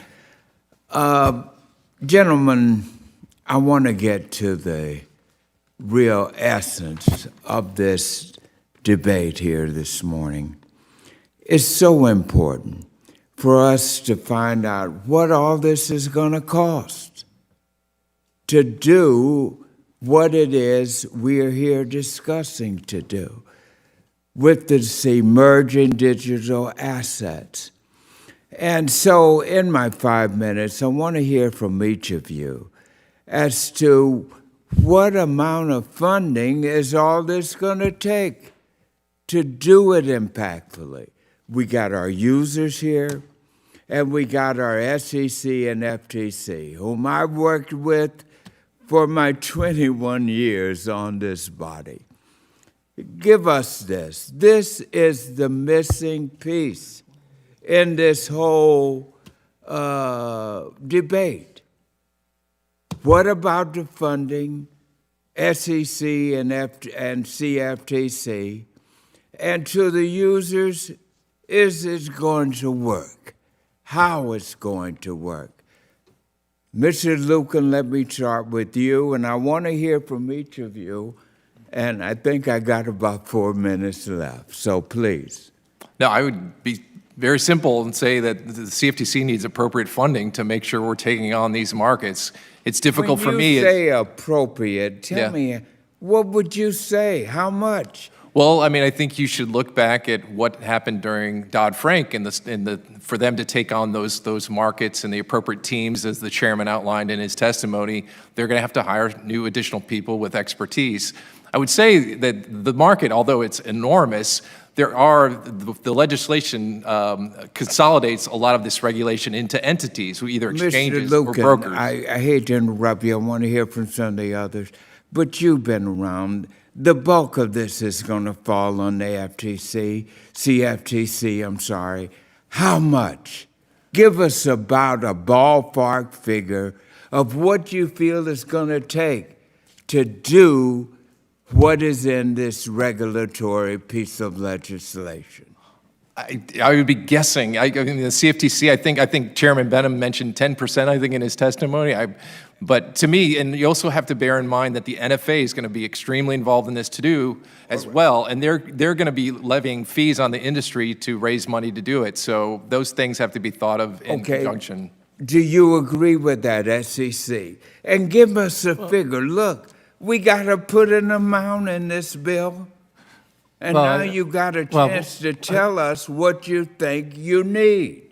Tell us. Yes, I can't speak for the SEC. What this bill would do, one of the things that would shift a lot from the SEC to the CFTC over certain types of assets that are now considered securities would be, under this bill, would be digital commodities over under the CFTC's jurisdiction. So I would think Chair Benham's $120 million over 3 years would be at least as much as you would need, because this is a substantial responsibility over a substantial new class of assets that are currently regulated under a different agency. 120, right. Ranking Member Scott, I had the great pleasure of not being chairman of the SEC, just one of the regular commissioners, and part of that pleasure was not getting involved in the budget process, so I wouldn't even be able to guess, unlike my former chairman colleagues up here on the panel. One thing I would call out, though, too, the cost of not moving forward from our perspective. You called us users. We're representing customers, right? We're agents here. But the cost of having regulation and these markets go offshore, which is happening, it's real. It's not some boy crying wolf issue. It's migrating offshore, is going to be massive to the U.S., to U.S. investors, lost opportunity. And then the cost of the vagueness of the current regulatory structure is real, and that's being borne on American investors. Okay, General, yes. Ranking Member Scott, I would just add that the costs go even further than I think my colleague to my left has properly identified. There is an important cost to a lack of standards that industry and investors and consumers can understand and follow. And that cost comes in the form of lost innovation here in the United States. I think that's also important to bear in mind in weighing whatever resources would be appropriate in order to allow the CFTC to do its job here. Oh, I think I get to all five. I would take Chairman Benham at his word. If he estimates $120 million over 3 years, I think he's done his numbers. 120 million. Thank you. I now recognize the gentleman from Oklahoma, Frank Lucas, for 5 minutes. Thank you, Mr. Chairman, and thank you for the panel to be to agreeing to testify and spending your day with us here in the Ag Committee. Mr. Giancarlo, it's good to see you again, and I'll direct my first question at you. Earlier today, I discussed with Chairman Benham how the CFTC and SEC will need to collaborate during the rulemaking process proposed under the market structure draft. In his response, the chair reflected on the history of CFTC's intersection with SEC as it related to digital assets. As you reminded us in your testimony, CFTC approved regulated future contracts tied to Bitcoin back in 2017. So, Mr. Giancarlo, I'd like to call upon your expertise in this space with this question. Could you discuss the history of CFTC's collaboration with the SEC regarding digital assets and how Congress can help this process going forward?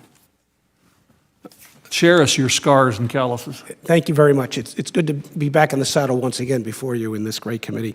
I can't speak to the history prior to my arrival at the CFTC, although it was rumored not to have been terribly good in prior administrations. One of the things that Chairman Clayton at the SEC and I vowed to do was to improve that. And we felt that as people who had come from the business sector, we had an imperative to to make sure our two agencies work well together. And in the area of digital assets, we formed an ad hoc working group between our two agencies that met roughly every 2 weeks to go through innovations in digital assets, thoughtfully, intelligently, with no particular agenda to get anything done this month or next month, but to work through the emerging issues. And the very first one we focused on was Bitcoin. And that support that we had from the SEC at the time in 2017 allowed us to move forward with the decision to greenlight Bitcoin futures. So the collaboration between the two agencies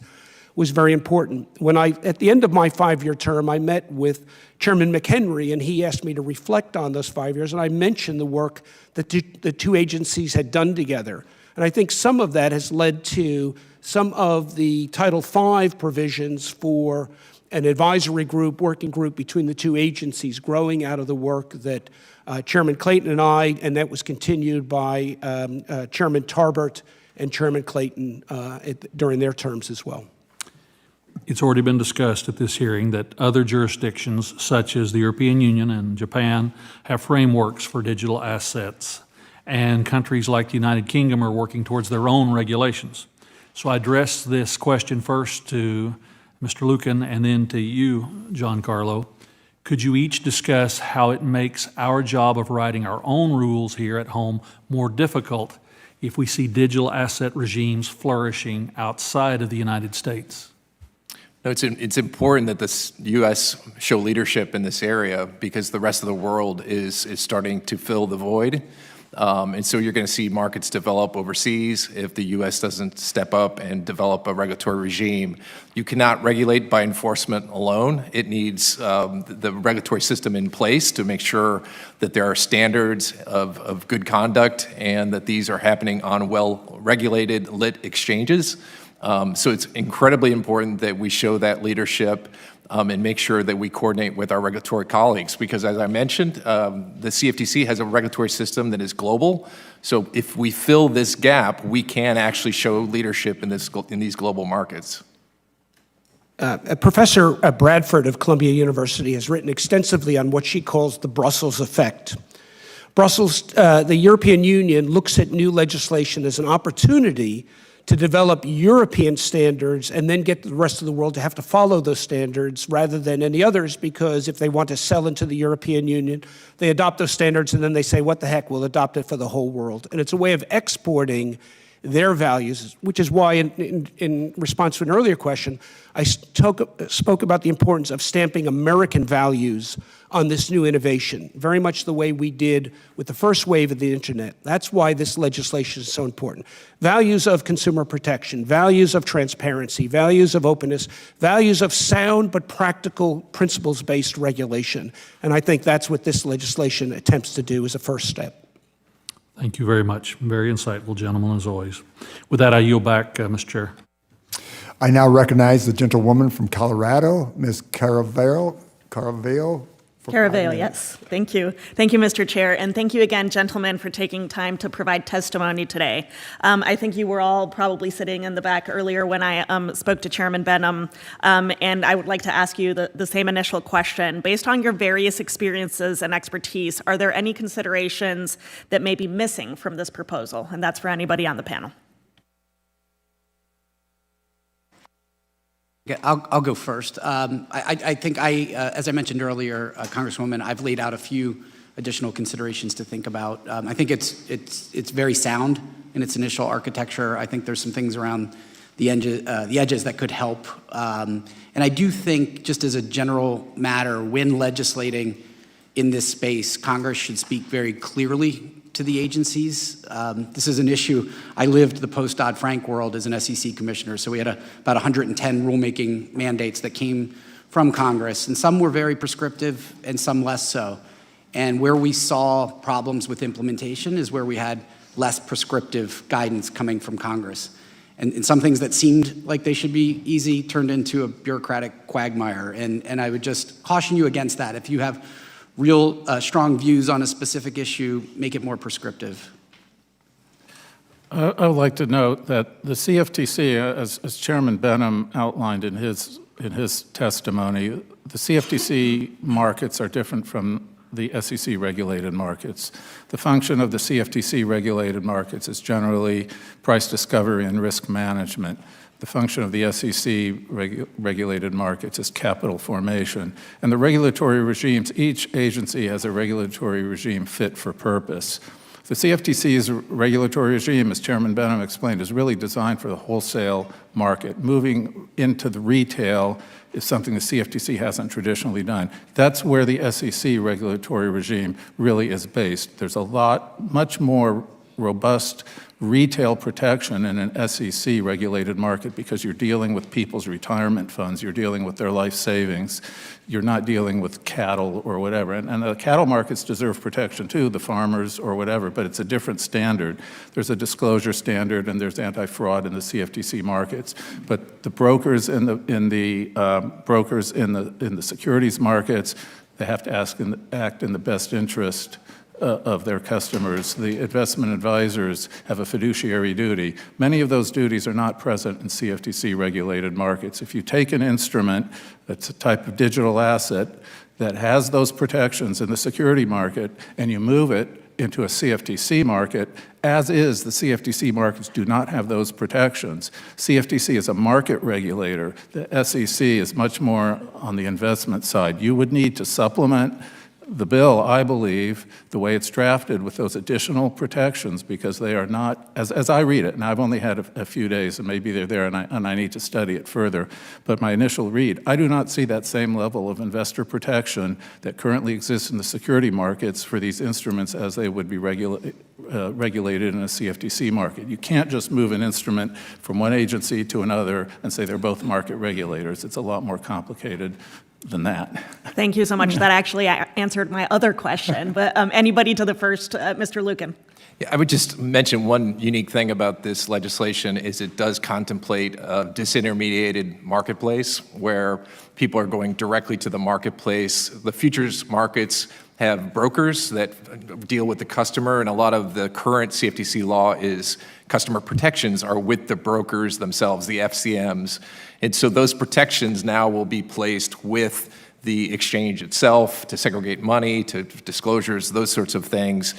There may be conflicts. I think we saw this with the FTX debacle, that because you conflated all these things into one entity, there weren't the compartmentalization of risk that typically are in these markets.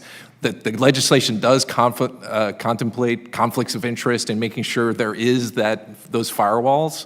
But I think it's something worth studying, whether they actually need to be separate or not, or registered differently than the exchange itself. And it's just something unique that this legislation does differently. Congresswoman, the other thing that the draft, I think, recognizes appropriately is a dual role for both the CFTC and the SEC on a going forward basis. And in particular, recognizes that the SEC will continue to have a role, its primary role, in regulating digital asset securities. Thank you so much, gentlemen. That was very valuable feedback.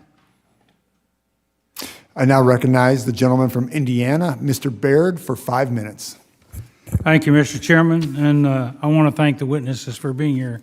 It's really helpful to have the kind of expertise that you represent to share with this committee as we try to make decisions. My first question goes to John Carlo. In your written testimony, you make 3 recommendations to improve the discussion draft.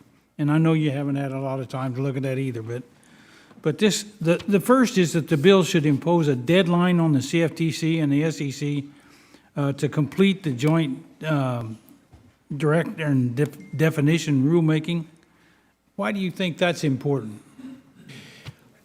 Deadlines focus the mind. Deadlines focus the attention of the staffs. Deadlines force organizations to marshal the resources necessary to get something done and not just add it to the list of to-dos. So there's nothing like, I've learned in business, 30 years in business, there's nothing like a deadline to get something done. And without a deadline, one tends to go to other things on one's priority list. Thank you. Mr. Lucan, the Commodity Exchange Act specifically identifies one of its purposes as promoting responsible innovation and fair competition. Would this program promote responsible innovation and fair competition to bring the digital commodities into the CFTC's regulatory sphere?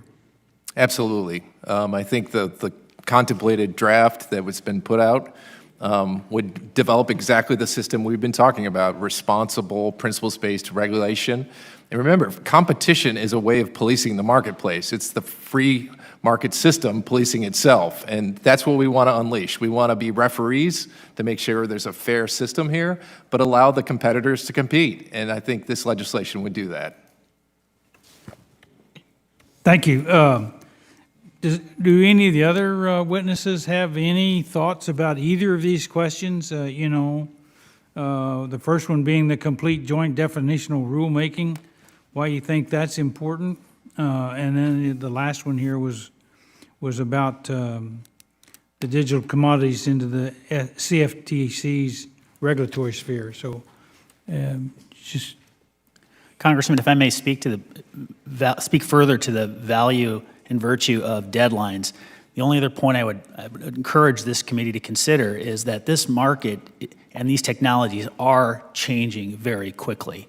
And so while I think it is absolutely the case that deadlines impose a certain clarity and discipline regardless of the underlying innovations that may be taking place, here it is critical given just how quickly the landscape is changing. If I could add a comment on what Mr. Graywell just said, and that's I think a concern potentially with the approach, is the approach fixes certain classifications such as digital assets, what agency gets what jurisdiction, on a specific technological way it is currently traded or specific characteristic of a blockchain network, particular characteristics of who owns how much of that network and exactly how it's structured. This technology is changing very rapidly.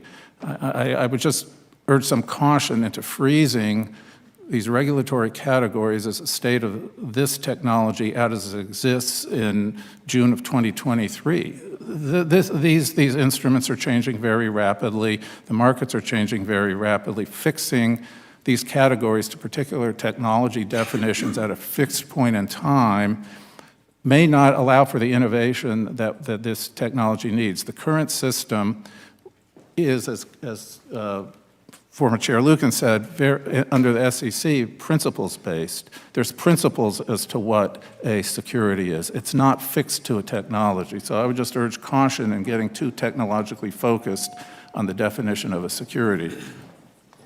I'd like to jump in on that one, Congressman Baird. I, like Mr. Graywell here and Mr. Former Chairman Lucan, agreed. Deadlines, it was you, Giancarlo, wasn't it? Sorry. Deadlines are important.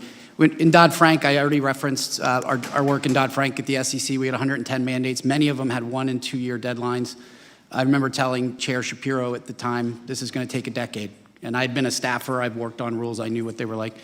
And she was very upset when I said that. But 12 years later, they're still finishing some of those rules. And so the idea that you're not going to put a deadline on this and prioritize it ahead of what many, I would say, are sort of extraneous rules that are being worked on right now at the agencies, I think would not be a good use of your time and the agency's time. So please do proceed.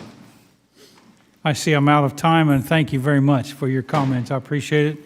I yield back, Mr. Chair. I now recognize the gentlewoman from Illinois, Ms. Budzinski, for 5 minutes. Thank you, Mr. Chairman. And thank you to the panelists for being here today. I appreciate it. My questions are really more around consumer protections, and they're really to any of the panelists. Many have questioned how consumer protections will be enforced against a fully decentralized blockchain. Do you believe adequate consumer protections could be achieved by regulating the exchanges, platforms, according to the established CFTC core principles? What other protections could we provide under the CEA principle-based regulation, in your opinion? Congresswoman, as I stated earlier, I don't think, as currently structured, the CFTC regime provides the same level of investor protection or customer protection as the SEC regime provides. It's not just the exchange trading. It's the advisors and the brokers that are also part of the infrastructure in the securities market. If you go and you want to buy a security, you want to buy Apple stock, chances are, well, you could do it on Mr. Gallagher's platform. You could just buy it on his. Please do. on his. But if you want to go to an advisor, if you want to get some advice from an investment advisor, how should I plan for my retirement? What should I do? Is this a good investment? You go to an investment advisor and they have a fiduciary duty to act in your best interest. That doesn't exist in the CFTC world. You can go to a commodity trading advisor and there's a duty of disclosure. They don't have the same clear duty in the CFTC space that you do in the securities space. A broker, too. In the securities world, the brokers have a duty to act in the best interests of the person they're trading for, and that many times includes the duty of best execution to get the best deal wherever it is on whatever platform it is. And the CFTC, you go to the futures commission merchant or whatever, and they have a duty not to tell you the truth, and they can't commit fraud, and they got to safeguard your money. But they don't have that same best execution duty. So if you're moving something from a SEC world into a CFTC world, there's a lesser duty, and there's a lesser investor protections. The SEC system provides that to the investors, where just the CFTC market, it's a wholesale market. It assumes a level of sophistication on the CFTC side that's there, not the retail. So you need to bolster that. Okay. Congressman, could I just jump in? From the SEC registered broker perspective, and of course we have our affiliate Robinhood Crypto that's not registered. It is doable today to provide these customer protections. That's what we strive for every day at Robinhood. Let's take these learnings that we have, some of the learnings that Mr. Berkovitz was talking about from our registered broker side, apply them to this platform. For platforms that want to do it right, that care about their customers, that care about customer protection, it's absolutely doable now without legislation. So the idea of that it's not doable without SEC oversight, I don't necessarily agree with. I think within the construct that the bill sets out, the CFTC has all the capabilities. And I think Chairman Lucan pointed out a really good point. It remains to be seen yet the role of the FCM here in this role. And I think that's where the heavy work of this customer protection could possibly be handled. But it's entirely doable. And quite frankly, for a platform like us, we would say, we're already doing that. We could comply tomorrow, to provide not only the basic investor protections, but what we view as enhanced protections. Congresswoman, we could and would absolutely comply tomorrow, as Mr. Gallagher suggests. And to the extent there are concerns you or others on the committee may have about the sufficiency of consumer protections, I would encourage you to consider that the discussion draft speaks specifically to important restrictions that protect consumers in important ways. For example, requirements for asset segregation. For example, restrictions on commingling. For example, requirements that there be full disclosure of any conflicts arising out of affiliated entities. So the draft does do a very good job of assuring explicitly that the types of protections that consumers need are included as part of this scheme.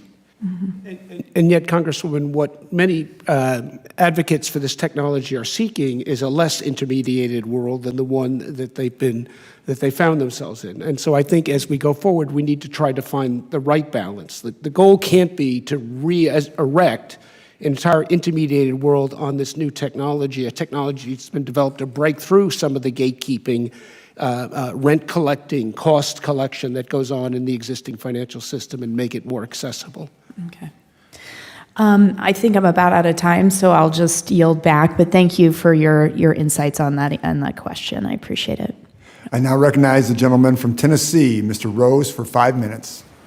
Thank you to our panel of witnesses for your time today, and I'll dive right into my questions. Mr. Gallagher, I noted that there are a small handful of digital assets in the very recent Binance and Coinbase complaints that the SEC alleges are securities that are also available on Robinhood Crypto's platform. To the extent this allegation were proven to be true, couldn't you simply offer those tokens through your SEC-registered broker-dealer? Well, thank you very much for that question, Congressman. It's a very, very telling question. The answer is no. There are a few coins that have been noted in recent SEC complaints that we do trade on our platform. We are actively reviewing the SEC analysis to determine what, if any, actions to take in that regard. But you would think with a major broker-dealer sitting on the other side of our house, our primary business, we could simply say, okay, SEC, you've just said these are securities. I'm going to go trade them on my broker now. It's impossible without regulatory relief and infrastructure changes in the securities markets.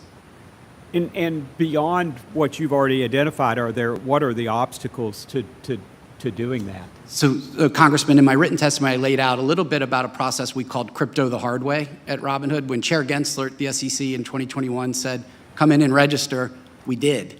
We actually came in and we did it proactively. We weren't being investigated by the SEC. We did it. just because he wanted folks to do it. We thought it was good for our business and our customers. We went through a 16-month process with the SEC staff trying to register a special purpose broker-dealer, and then we were pretty summarily told in March that that process was over and we would not see any fruits of that effort. Now, the barriers, one of the barriers that was raised in the discussions was the need to fix what I'll call the 33 Act disclosure, so the issuer disclosure deficiency that the SEC views as being present in crypto markets.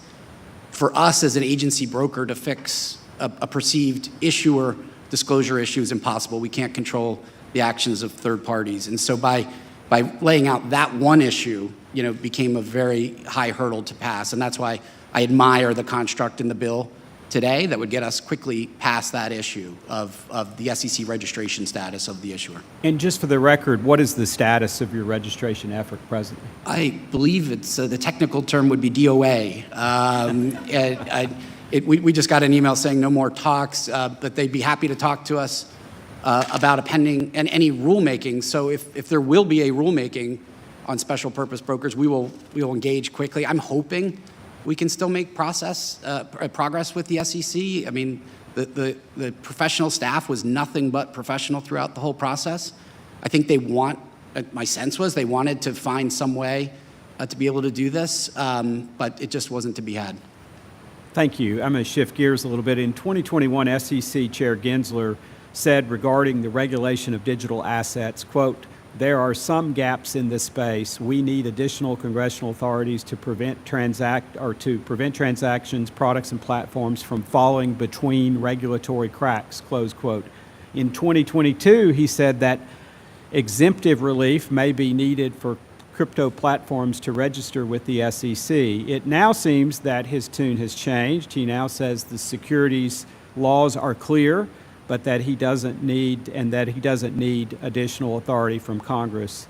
Mr. Berkovitz, do you agree with Chair Gensler version 1, that he needs more authority from Congress to regulate crypto, or do you agree with Chair Gensler version 2, that the federal securities laws are 100% clear and no relief is necessary to regulate digital asset securities and crypto platforms seeking to support them?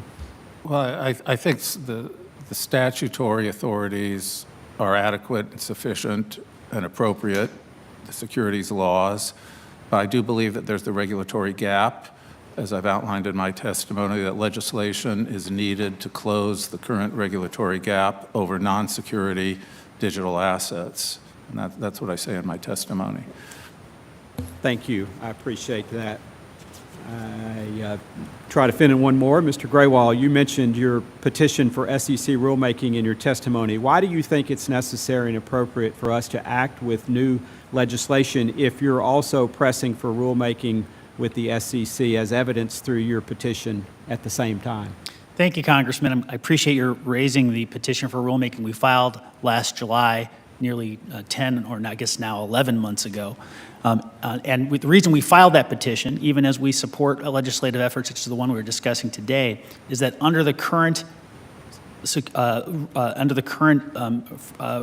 circumstances at the SEC, as Mr. Gallagher has alluded to, the invitation has been extended repeatedly to come in and register.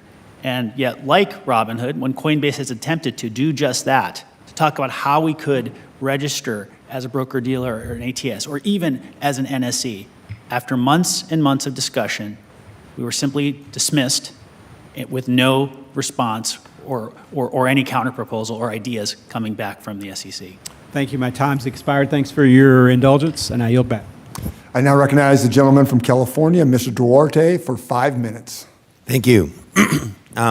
Dan Gallagher, you're the only one with the SEC on your placard in front of you, so let's talk about SEC stuff to start. Well, because he didn't put it on there. That's the only reason, Congressman. Well, I get through the last one. You made a mistake. Anyways, I go on Charles Schwab, a brokerage, to buy a stock, and I can look at financial details, I can look at fundamental details, I can look at all kinds of company analytics, book value, earnings per share. And now we're going to put crypto objects on the stock market under the SEC guidance. How does a retail investor know what they're getting or what the fundamentals are, or how do they evaluate What are the metrics that help them understand what they're buying? It's a great question, Congressman. And the answer is disclosure. And that is what's missing right now. Compulsory disclosure in the digital asset space is missing. Disclosure of what? I'm sorry. How many shares are out there? How many users are out there? Anything. What are the metrics that would foretell high likelihood of success, or at least let us evaluate one versus another? How do you measure an airdropped crypto asset from a securities exchange point of view? What is the relevant information? I know earnings per share or discounted cash flow is always a theory of stock valuation. What is the theory of crypto valuation on the from the SECs that we're defending to protect retail customers? Yeah, look, I think the value of disclosure is in the eye of the investor, right? So some investors want to look at quantitative measures like discounted cash flows, as you said. Some want to look at qualitative measures. Who's the management team? Who formed this? What, in this instance, what does this coin do? Does it have a utility? What network is it on? Is it stakeable, right? All of these other features that might be important to it. Well, what would be the comparable of full dilution or earnings per share when you talk about crypto? Oh boy, you've gone right past my level of accounting expertise. Might I jump in, because it's a really interesting question. So, in the commodities world, overseen by the CFTC, there isn't the same kind of disclosure you get in the securities world. In other words, if you want to buy oil futures, if you want to buy wheat futures, there isn't disclosure put out as to how the wheat market's necessarily. I'll get to that next, but tell me something about the securities field. Can any of you answer me, what are the prime metrics of valuing a crypto asset in the securities exchange markets, regulated markets? I think the reason we're having a hard time answering it is it hasn't happened because there's been no registration for these assets under the securities laws. Okay, so we don't have a we don't know what we're disclosing, but we're going to be completely transparent and disclose something. Something, right? But we don't really know where the value is vested. It's not earnings. Well, I think a lot of this is not business strategy. It's just something. Well, I mean, because we're just right now we're closing down SPACs, right? We're just shutting it down because it's too vague, too empty, too hollow, too much room for abuse. Special purpose acquisition companies, we're shutting them down at the SEC, but now we're going to open up crypto, and we don't know how that's valued either. Congressman, if I may. Please.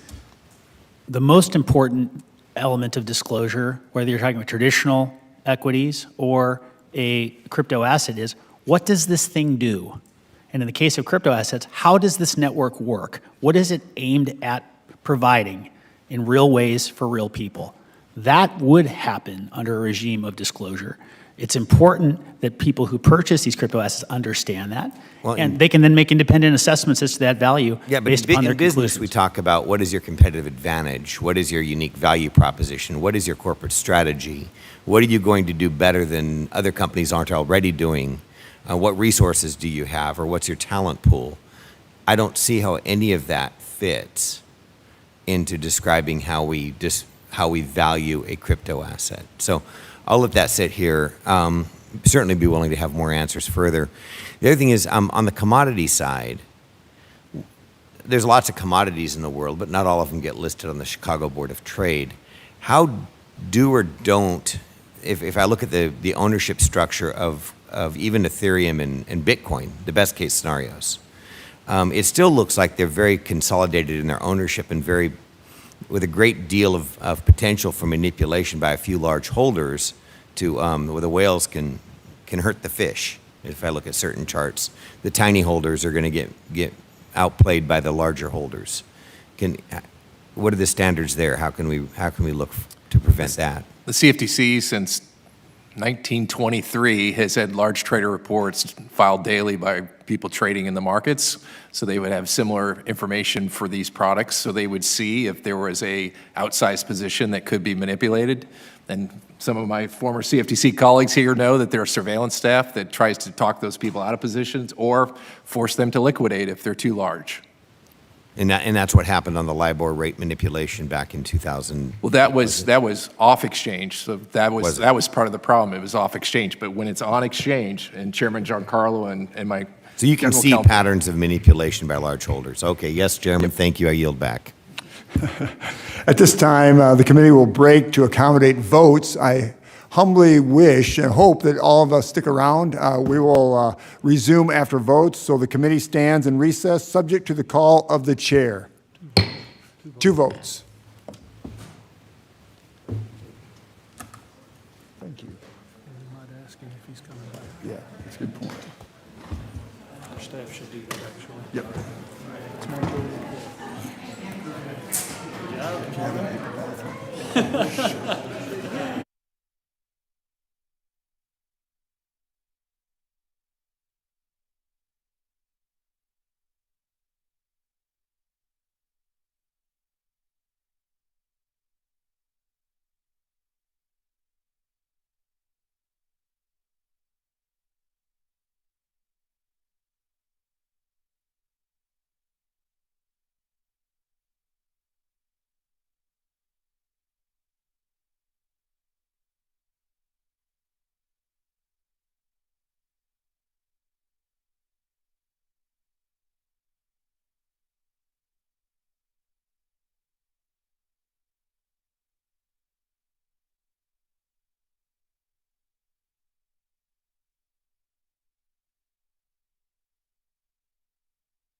All right, we will call back to order this full committee hearing. With that, first up in the question queue is Mr. Alford from Missouri. Thank you, Mr. Chairman. I want to start off with a confession. I, like a lot of people in my 4th Congressional District of Missouri, don't own any crypto and know little about it. So I'm learning, and that's kind of where I'm approaching this today, okay? So bear with me. I'm a big believer that less government involvement in business is the best policy. But when it comes to crypto, it seems like we're living in the Wild West, and Marshall Dillon is nowhere to be found. The town, the industries that you represent, is crying out for someone to come along and lay down the law and to help save them. So, Mr. Graywell, I want to start with you today in layman's terms so that I can understand it and our district can absorb it and America can understand. What happens if the marshal doesn't show up? If Congress does not act, what happens in the West world of cryptocurrency? Thank you very much, Congressman. I think a couple of important things will happen if this Congress fails to act. First and foremost, the spot market for digital asset commodities will continue to lack federal supervision in a way that will assure integrity and protections for consumers. As Chair Benham articulated, I thought, quite well earlier today, as things currently sit right now, there is no federal protection for the spot market when it comes to digital asset commodities. I think that's the most important opportunity that will be lost if the Congress fails to act. The other thing that will happen is that we will continue to see this innovation, this industry, invest more and more of its resources outside of the United States in jurisdictions that have a much more balanced and appropriate framework and regulatory structure for this particular industry. So it's both about protecting consumers on the one hand in these important markets, and on the other, making sure that the innovations that are being developed here in the United States.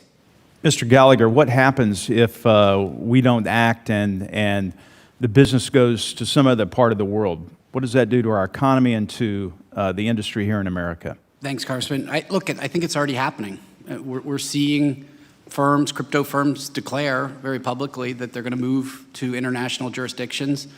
Sometimes it's because they want to go to low to no regulation jurisdictions. Sometimes, amazingly, we're at a point now where even Europe is ahead of us in providing a regulatory framework, and they want to go and chase clarity. They actually want to go to a jurisdiction where they don't have to worry every day about an enforcement action being dropped, a coin being deemed a security that yesterday wasn't, that sort of thing. And so I think we're already there. And that's, again, relates back to the question we had earlier about deadlines and things like that. I think it's incredibly important for this Congress to act quickly with legislation, and I think then it's going to be incumbent on the regulators to also move quickly. Thank you. Mr. Lucan, in your testimony, you talk about how the CFTC has longstanding anti-fraud and anti-manipulation enforcement authority over the cash or spot markets, including for digital assets. Is the CFTC's limited enforcement authority sufficient to effectively police the digital asset ecosystem? You need proper regulatory structure, not just only enforcement authority. So enforcement authority, and we've heard about the CFTC and the SEC taking strong action, but you can't regulate by enforcement. You need a regulatory system. Most of these actors here testifying today want to be in compliance. They want to do the right thing, compete in a fair and responsible way. So if by providing a regulatory framework, we can do that, and that's going to help make sure that the bad actors stay out of, in your case, the wild, wild west, and the good actors are actually being policed properly. Thank you so much, gentlemen, for you being here today and your candor and your investment in our economy and our society. Thank you. I yield back. Ms. De La Cruz, you have 5 minutes. Thank you to all the witnesses joining us today. My first question, Mr. Gallagher, in your written testimony, you referenced the already eroding competitive position of the U.S. with regards to digital asset markets. Is it too late for us to change the course And how quickly do you feel we need to act? Thank you so much for the question, Congresswoman. Look, I don't think it's too late, but I do think, as I mentioned in my response to Congressman Alford, it's imperative that you move quickly. It's taken too long. The need for legislation, I think, has been pretty well recognized for years now. And in that period, other jurisdictions have seized the moment, right? Whether it be in Asia with Singapore, whether it be the EU. And again, the EU isn't one of the lightest touch regimes in the world. They're deemed to be a very regulatory, group of countries. And so it's kind of amazing to me that they've outpaced us in this regard. So I think there's a chance to continue to have a thriving U.S. digital asset market, to keep our innovators here, keep our entrepreneurs here. One of the things that we're finding is there's less investment in this space, right? The messaging that's been given to those who fund this incredible new technology is, you're not wanted here, or whatever you're going to fund is not wanted here. So let's go fund it elsewhere. Let's not fund it at all. Let's fund some different industry. And that's being felt, very much in Silicon Valley and across the country. So please move with all due haste if you can. Thank you. My next question is for Mr. Graywall. In light of the SEC's lawsuit against Coinbase announced this morning, could you summarize for this committee your interactions with federal regulators that led to this point? Thank you, Congresswoman. Well, I am still digesting the complaint that was served earlier today. What I can speak to in much greater detail are the many, many interactions we've had with the SEC, going back not just several months, but indeed several years. We have been a publicly listed company since 2021. As you might expect, as part of that process, we made very thorough disclosures of our business model, our review process, the way we consider assets, the way we assure that digital asset securities, because of the current law, are not listed on our platform. After all of that disclosure, after all that examination, we were allowed to list. And so we have listed as a public company for now 2+ years. Since that time, we have had over 30 engagements with the SEC to try to work towards a sensible framework for regulation that would allow, for example, the registration of platforms as either broker-dealers or ATSs or a national security exchange. We received no response after our presentations as part of those discussions. In July of last year, we filed a formal petition for rulemaking in which we asked 50 questions that we believe needed to be answered in order for there to be a reasonable and comprehensive regulatory framework and structure. Months and months have passed. We are now at 10 or 11 months. We still have not received a response to even whether rules would be issued, let alone what rules those might be. That's the history that we're dealing with. So in your view, could the SEC's concerns as expressed in the lawsuit be settled through continued dialogue? Because what I'm hearing is that there hasn't been much dialogue. It's been one-sided dialogue. Or do you, what would clear this up be clear legislation from Congress? Is that the only way to really remedy or to settle the crypto industry specific gaps? Well, as you suggest, Congresswoman, there hasn't been much of a dialogue. I would rather more accurately characterize it as a monologue.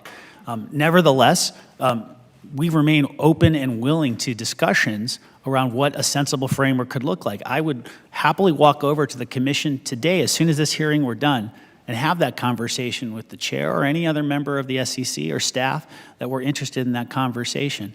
But in the absence of a true conversation or dialogue, legislation offers the best path forward, not just for Coinbase, but for the entire industry, so that consumers are protected in this emerging market. That's our goal. Excellent. Thank you. With that, I yield back. Thank you, ma'am. I would yield myself 5 minutes for questions. Mr. Gallagher, coming at you, give us some sense of the disclosure regime in place at the SEC for those offering new securities. And are those disclosures well suited to the digital assets marketplace? Thanks for the question, Congressman. The requirements from the SEC are tailored to actual investment contracts, to actual securities. I would say, and I have a fundamental disagreement with the notion that most or the vast majority of existing digital assets are securities under the traditional definition as defined 80 years ago in a Supreme Court case regarding orange groves.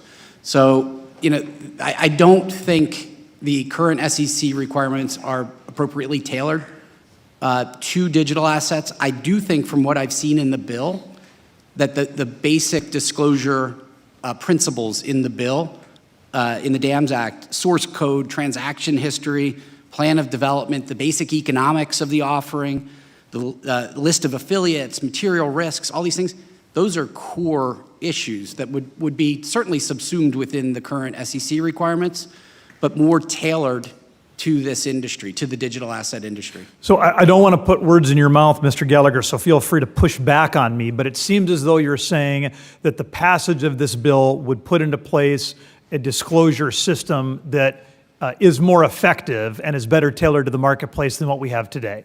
What we have today is nothing, Congressman. What we have today are no registered coins of any merit. I think some might point out a few coins that registered under the 34 Act because of an enforcement case. Those aren't real.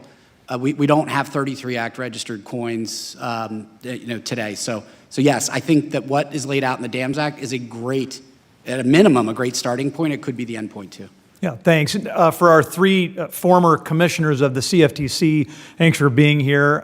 We're obviously very grateful to have your insight. We've heard today about how the CFTC is a principles-based regulator, about how they can be nimble, about how they regulate in such a way to allow for innovation within product offerings. I think sometimes that can be recharacterized as light touch regulation without an appropriate focus on customer protection. So for the three former commissioners, give me a sense. Are those mischaracterizations as off base as I assume they are?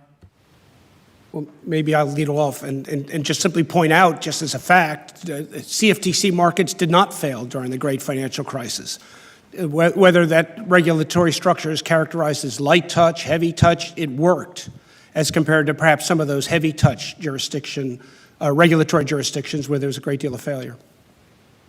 I think the CFTC regulatory system is fit for purpose for the markets it regulates. I think it does a good job. I think the combination of principles and prescriptiveness and the core principles in CFTC regulation works well for the markets the CFTC regulates and protects adequately the market participants in the market it regulates.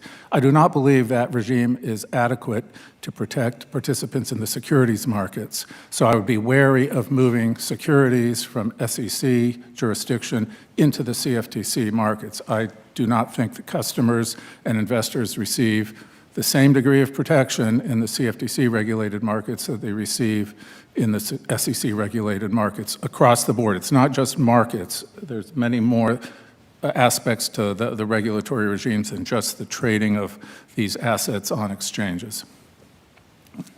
Now, the principles-based system, I think there's a misunderstanding that somehow it is light touch. It's flexible, but don't get me wrong, and the registrants that have to comply with the Commodity Exchange Act have significant duties and responsibilities in doing so, and protecting customers. And so I think you've seen over the years, as defaults happen in our markets, those customers have been largely protected. I mean, all the way through bankruptcy. And so this bill tries to replicate that. I take a little bit of difference of opinion with my colleague here. I think the CFTC is more than capable of taking on certain customer protections for these new markets. And agreed, securities should be regulated by the SEC. But the CFTC certainly has the ability, and they showed that during the retail foreign currency spot markets when Congress gave them the authority to oversee that. And we're now at record low customer protection complaints, according to the NFA. So to me, the CFTC certainly has the ability to take on this marketplace. Yeah, I think that's very well said. I think there's all the evidence in the world that there are robust customer protections within that regime, that the CFTC is a strong market regulator. And as you mentioned, Mr. Giancarlo, that those registrants, that environment, that landscape has been at least somewhat to quite resilient to broader market disruptions. That's not for nothing. Right. With that, I would yield back. Mr. Soto, followed by Mr. Molinaro, that's the batting order. Sir, you have 5 minutes. Thank you so much, Chairman. When I get to talk to my constituents about things such as digital tokens and cryptocurrency, stable coins, non-fungible tokens, people's eyes glaze over, right? And I think that's one of the challenges as we're working in legislation for this area. I'm also one of the co-chairs of the Blockchain Caucus and have worked with folks on both sides of the aisle to try to come up with a legislative regime to define jurisdiction between the CFTC, FTC, SEC, and so first, if we were to define a digital asset, how do you think it should be defined? And I'm going to leave that open for the whole panel, and then we'll go to jurisdiction next. But, Mr. Chairman. Thank you. And Mr. Soto, I must say, it's nice to see you again. The last time I saw you, we were playing guitars in this very room. We were rocking it out. Former Chairman We were rocking it out, Peterson's band. definitely. Mr. Graywall said something interesting before I want to actually build on it, answering that question. When looking at any crypto, I think it's important to look at the underlying blockchain. The value is in what does the underlying blockchain do? What is its purpose? What does it serve? And it can serve in many different functions. There are some that say all cryptos are securities, but I think that's only if the underlying blockchain serves a capital formation purpose. An underlying blockchain may serve something that looks like a commodity. It may serve something that looks like a banking function. It may look like something that does governance. It may look like something that creates different forms of art forms. This technology doesn't easily fit into one simple box. And so the answer to the question lies in what is the purpose of the underlying blockchain? What purpose does it serve? And that's why it is challenging. And again, we commend, I think all my colleagues commend this committee for the very healthy first stab it's taken at this and to try to come up with some definitions that will work as a lasting legal framework that we can adopt. And Chairman, therein lies the problem, right? It could be a commodity, it could be a security, it could be a currency. Mr. Grewal, where do you think we should line up in digital assets, and do you have any opinions on where jurisdiction should lie between CFTC, SEC, and potentially FTC as well? Thank you very much, Congressman. I think the discussion draft actually goes a great distance towards striking the right balance, because as you've rightly pointed out, these assets are and often do serve a myriad of purposes and reflect a myriad of qualities. I think that the most important thing that ought to be considered here, and I believe is reflected in the current draft, is to acknowledge that the characteristics of assets can and do change over time. It may be the case, particularly for assets that were created solely for the purpose of capital formation, as Mr. Giancarlo identifies, that the asset is initially properly treated as a security and remains and should continue to be treated as a security for all time. But there are many other assets which evolve as they decentralize and as the information asymmetry between a small group of people with unique access to the operation of the network changes, and you have broader distribution of the assets in ways that really require a different type of disclosure for a different type of participant in the network. That's why I think the discussion draft strikes the right balance. Thank you, Mr. Grewal. And our Clarity Act with Representative Emmer actually goes into the taxation part of this. Commissioner Gallagher, where do you see us defining digital assets and jurisdiction? Congressman, I don't have much to add from what's already been said. I do think the discussion draft does a really fine job of getting at this very tough issue. These products do change. We recognize the basic definition, right, is basically a blockchain-based asset. We talk in terms of coins at Robinhood. And I do think, setting the definition and having legislation that anticipates the life cycle and the potential for change in these assets is critically important. Thank you. I'll point out, too, our Robinhood customers, you said your constituents, their eyes roll over. Our customers, their eyes get real big when they start talking about crypto assets. I said glaze over, not roll glaze over. Over, glaze over. Like it's Okay, complicated, right. not that they're sarcastic clear. about it, just for the record. Commissioner Berkowitz, where should we fall on digital assets and jurisdiction? I'm happy to say that I found an issue where I agree with my colleagues in terms of the definition of digital asset, in terms that assets can change over time. But I would emphasize, again, and I think I'm in agreement with my former chairman, that the technological a description of the asset or the technology by which it's traded or distributed is not determinative of what is a security. It's its functional nature as a capital-raising instrument. That is, so I would have the digital asset apart from the definition of security. Thank you. My time's expired. The honorable gentleman from New York, Mr. Molinaro. That was a very kind introduction, Mr. Chairman. I appreciate that very much. I don't play the guitar, but I'm very happy the two of you could at least agree for a moment. Thanks, Mr. Chairman. So I want to return to the very question of defining decentralization. And I think, of course, we all recognize that the success of this particular proposed legislation is really found here in establishing a process that accommodates tokens that mature and become decentralized over time. So, Mr. Giancarlo, I'm just going to return to this with you. The discussion draft does both, but your testimony stated the CFTC and SEC should work together to certify a blockchain that a blockchain is decentralized. Right now, of course, it's only the SEC's role is defined within the draft.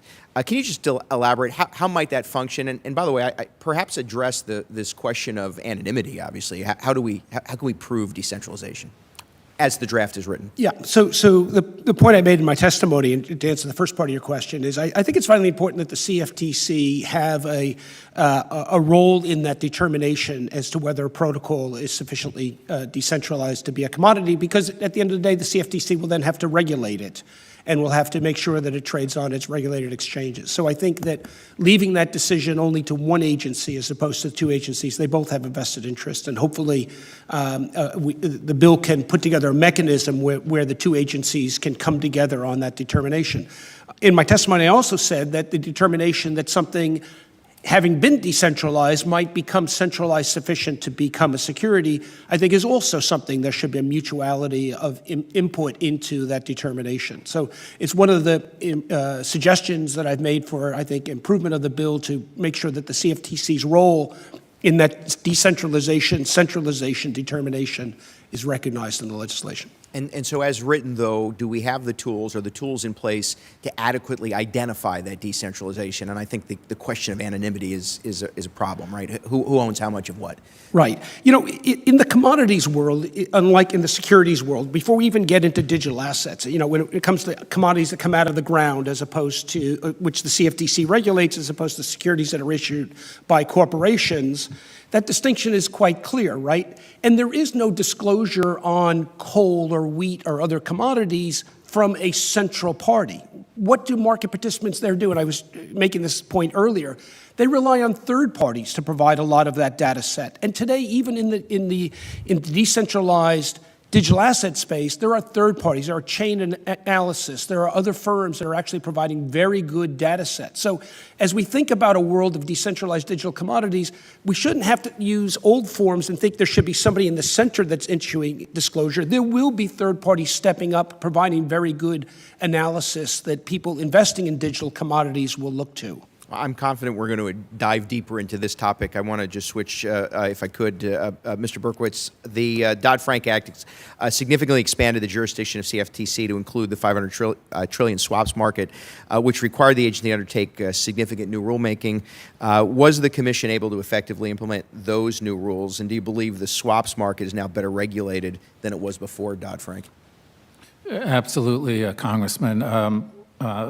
The Dodd-Frank Act, I believe, has significantly improved the resilience and reduced systemic risks in the previously unregulated swap market, and it's I'm very privileged and proud of having the opportunity to serve at the CFTC at that time. But I would say that the joint rulemakings that the CFTC did with the SEC during that time were really very resource intensive and a very high priority of both chairs. Chair Gensler and Chair Shapiro really put those joint rulemakings at a very high priority, but it was successful in the end, I believe. Sure, and this alludes to or touches on something you alluded to earlier. If given the proper authority and resources from Congress, is there any reason to expect that the agency would not be able to issue oversight over digital commodity spot markets?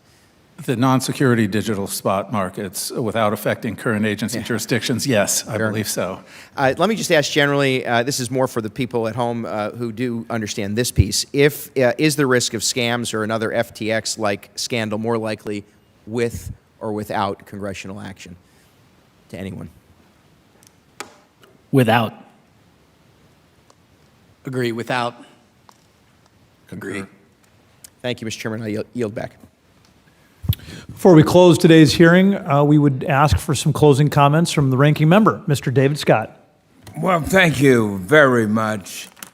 And first, I want to thank Chairman Beanham, though, our current CFTC chairman, for his comments and insight earlier this morning. And now for this panel, I want to thank the Honorable J. Clifford Giancarlo, former chairman of the Commodities Future Trading Commission, Mr. Paul Crewell, Chief Legal Officer of Coinbase. Thank you.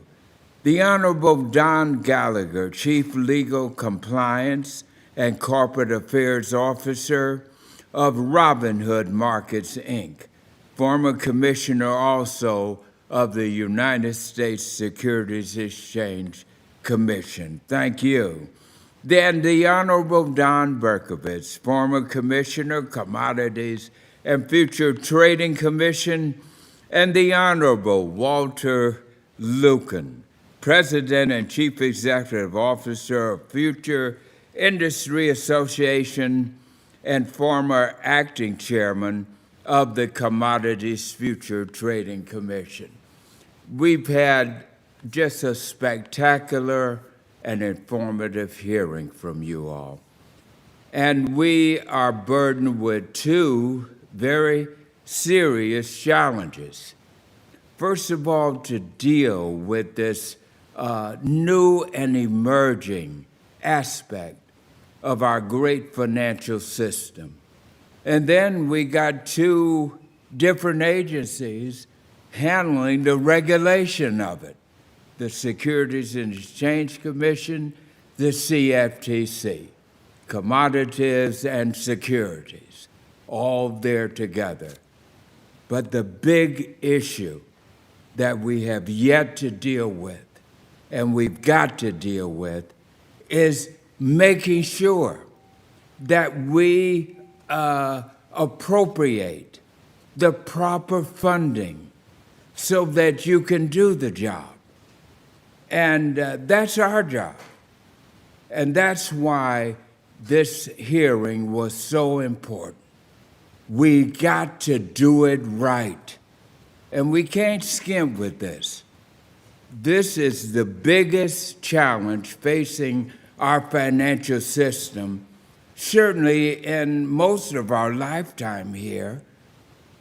We face many challenges in the history of our great nation's financial system, but this one is revolutionary, and we got to make sure we fund it properly. And so we look to you to work with us here in Congress to make sure that we provide you with the resources, the financial strength to do the job and to do it right for the American people and our nation and the world, because this could be very critical to do it right, to keep our economy and financial system number one in the world. Thank you for your valuable contribution. Washington, D.C. is a town that sometimes confuses activity with progress. We're all running a million miles a minute. And so after each hearing, I try to take just a few seconds to ask myself what major themes appeared out of that hearing. And to me, it's crystal clear what we've heard from both panels today, as well as from the questions and statements of the members, three major themes. First off, there is uncertainty surrounding the transition of digital assets from security to commodity, and that uncertainty injures innovation and market activity in this country. That's number one. Number two, that we are in need of a spot market regulator in the digital asset space. Number three, that the discussion draft makes important and serious advancements in closing both of those gaps. And so I want to thank our panelists for helping for us to, I think, fill out those themes a bit, to give us some sense of how the discussion draft can be strengthened and what the path forward might look like. And with that, I would note that under the rules of the committee, the record of today's hearing will remain open for 10 calendar days to receive additional material and supplemental written responses from the witnesses to any questions that were posed to them by members. And unless there's anything else to come before this committee, we will stand adjourned.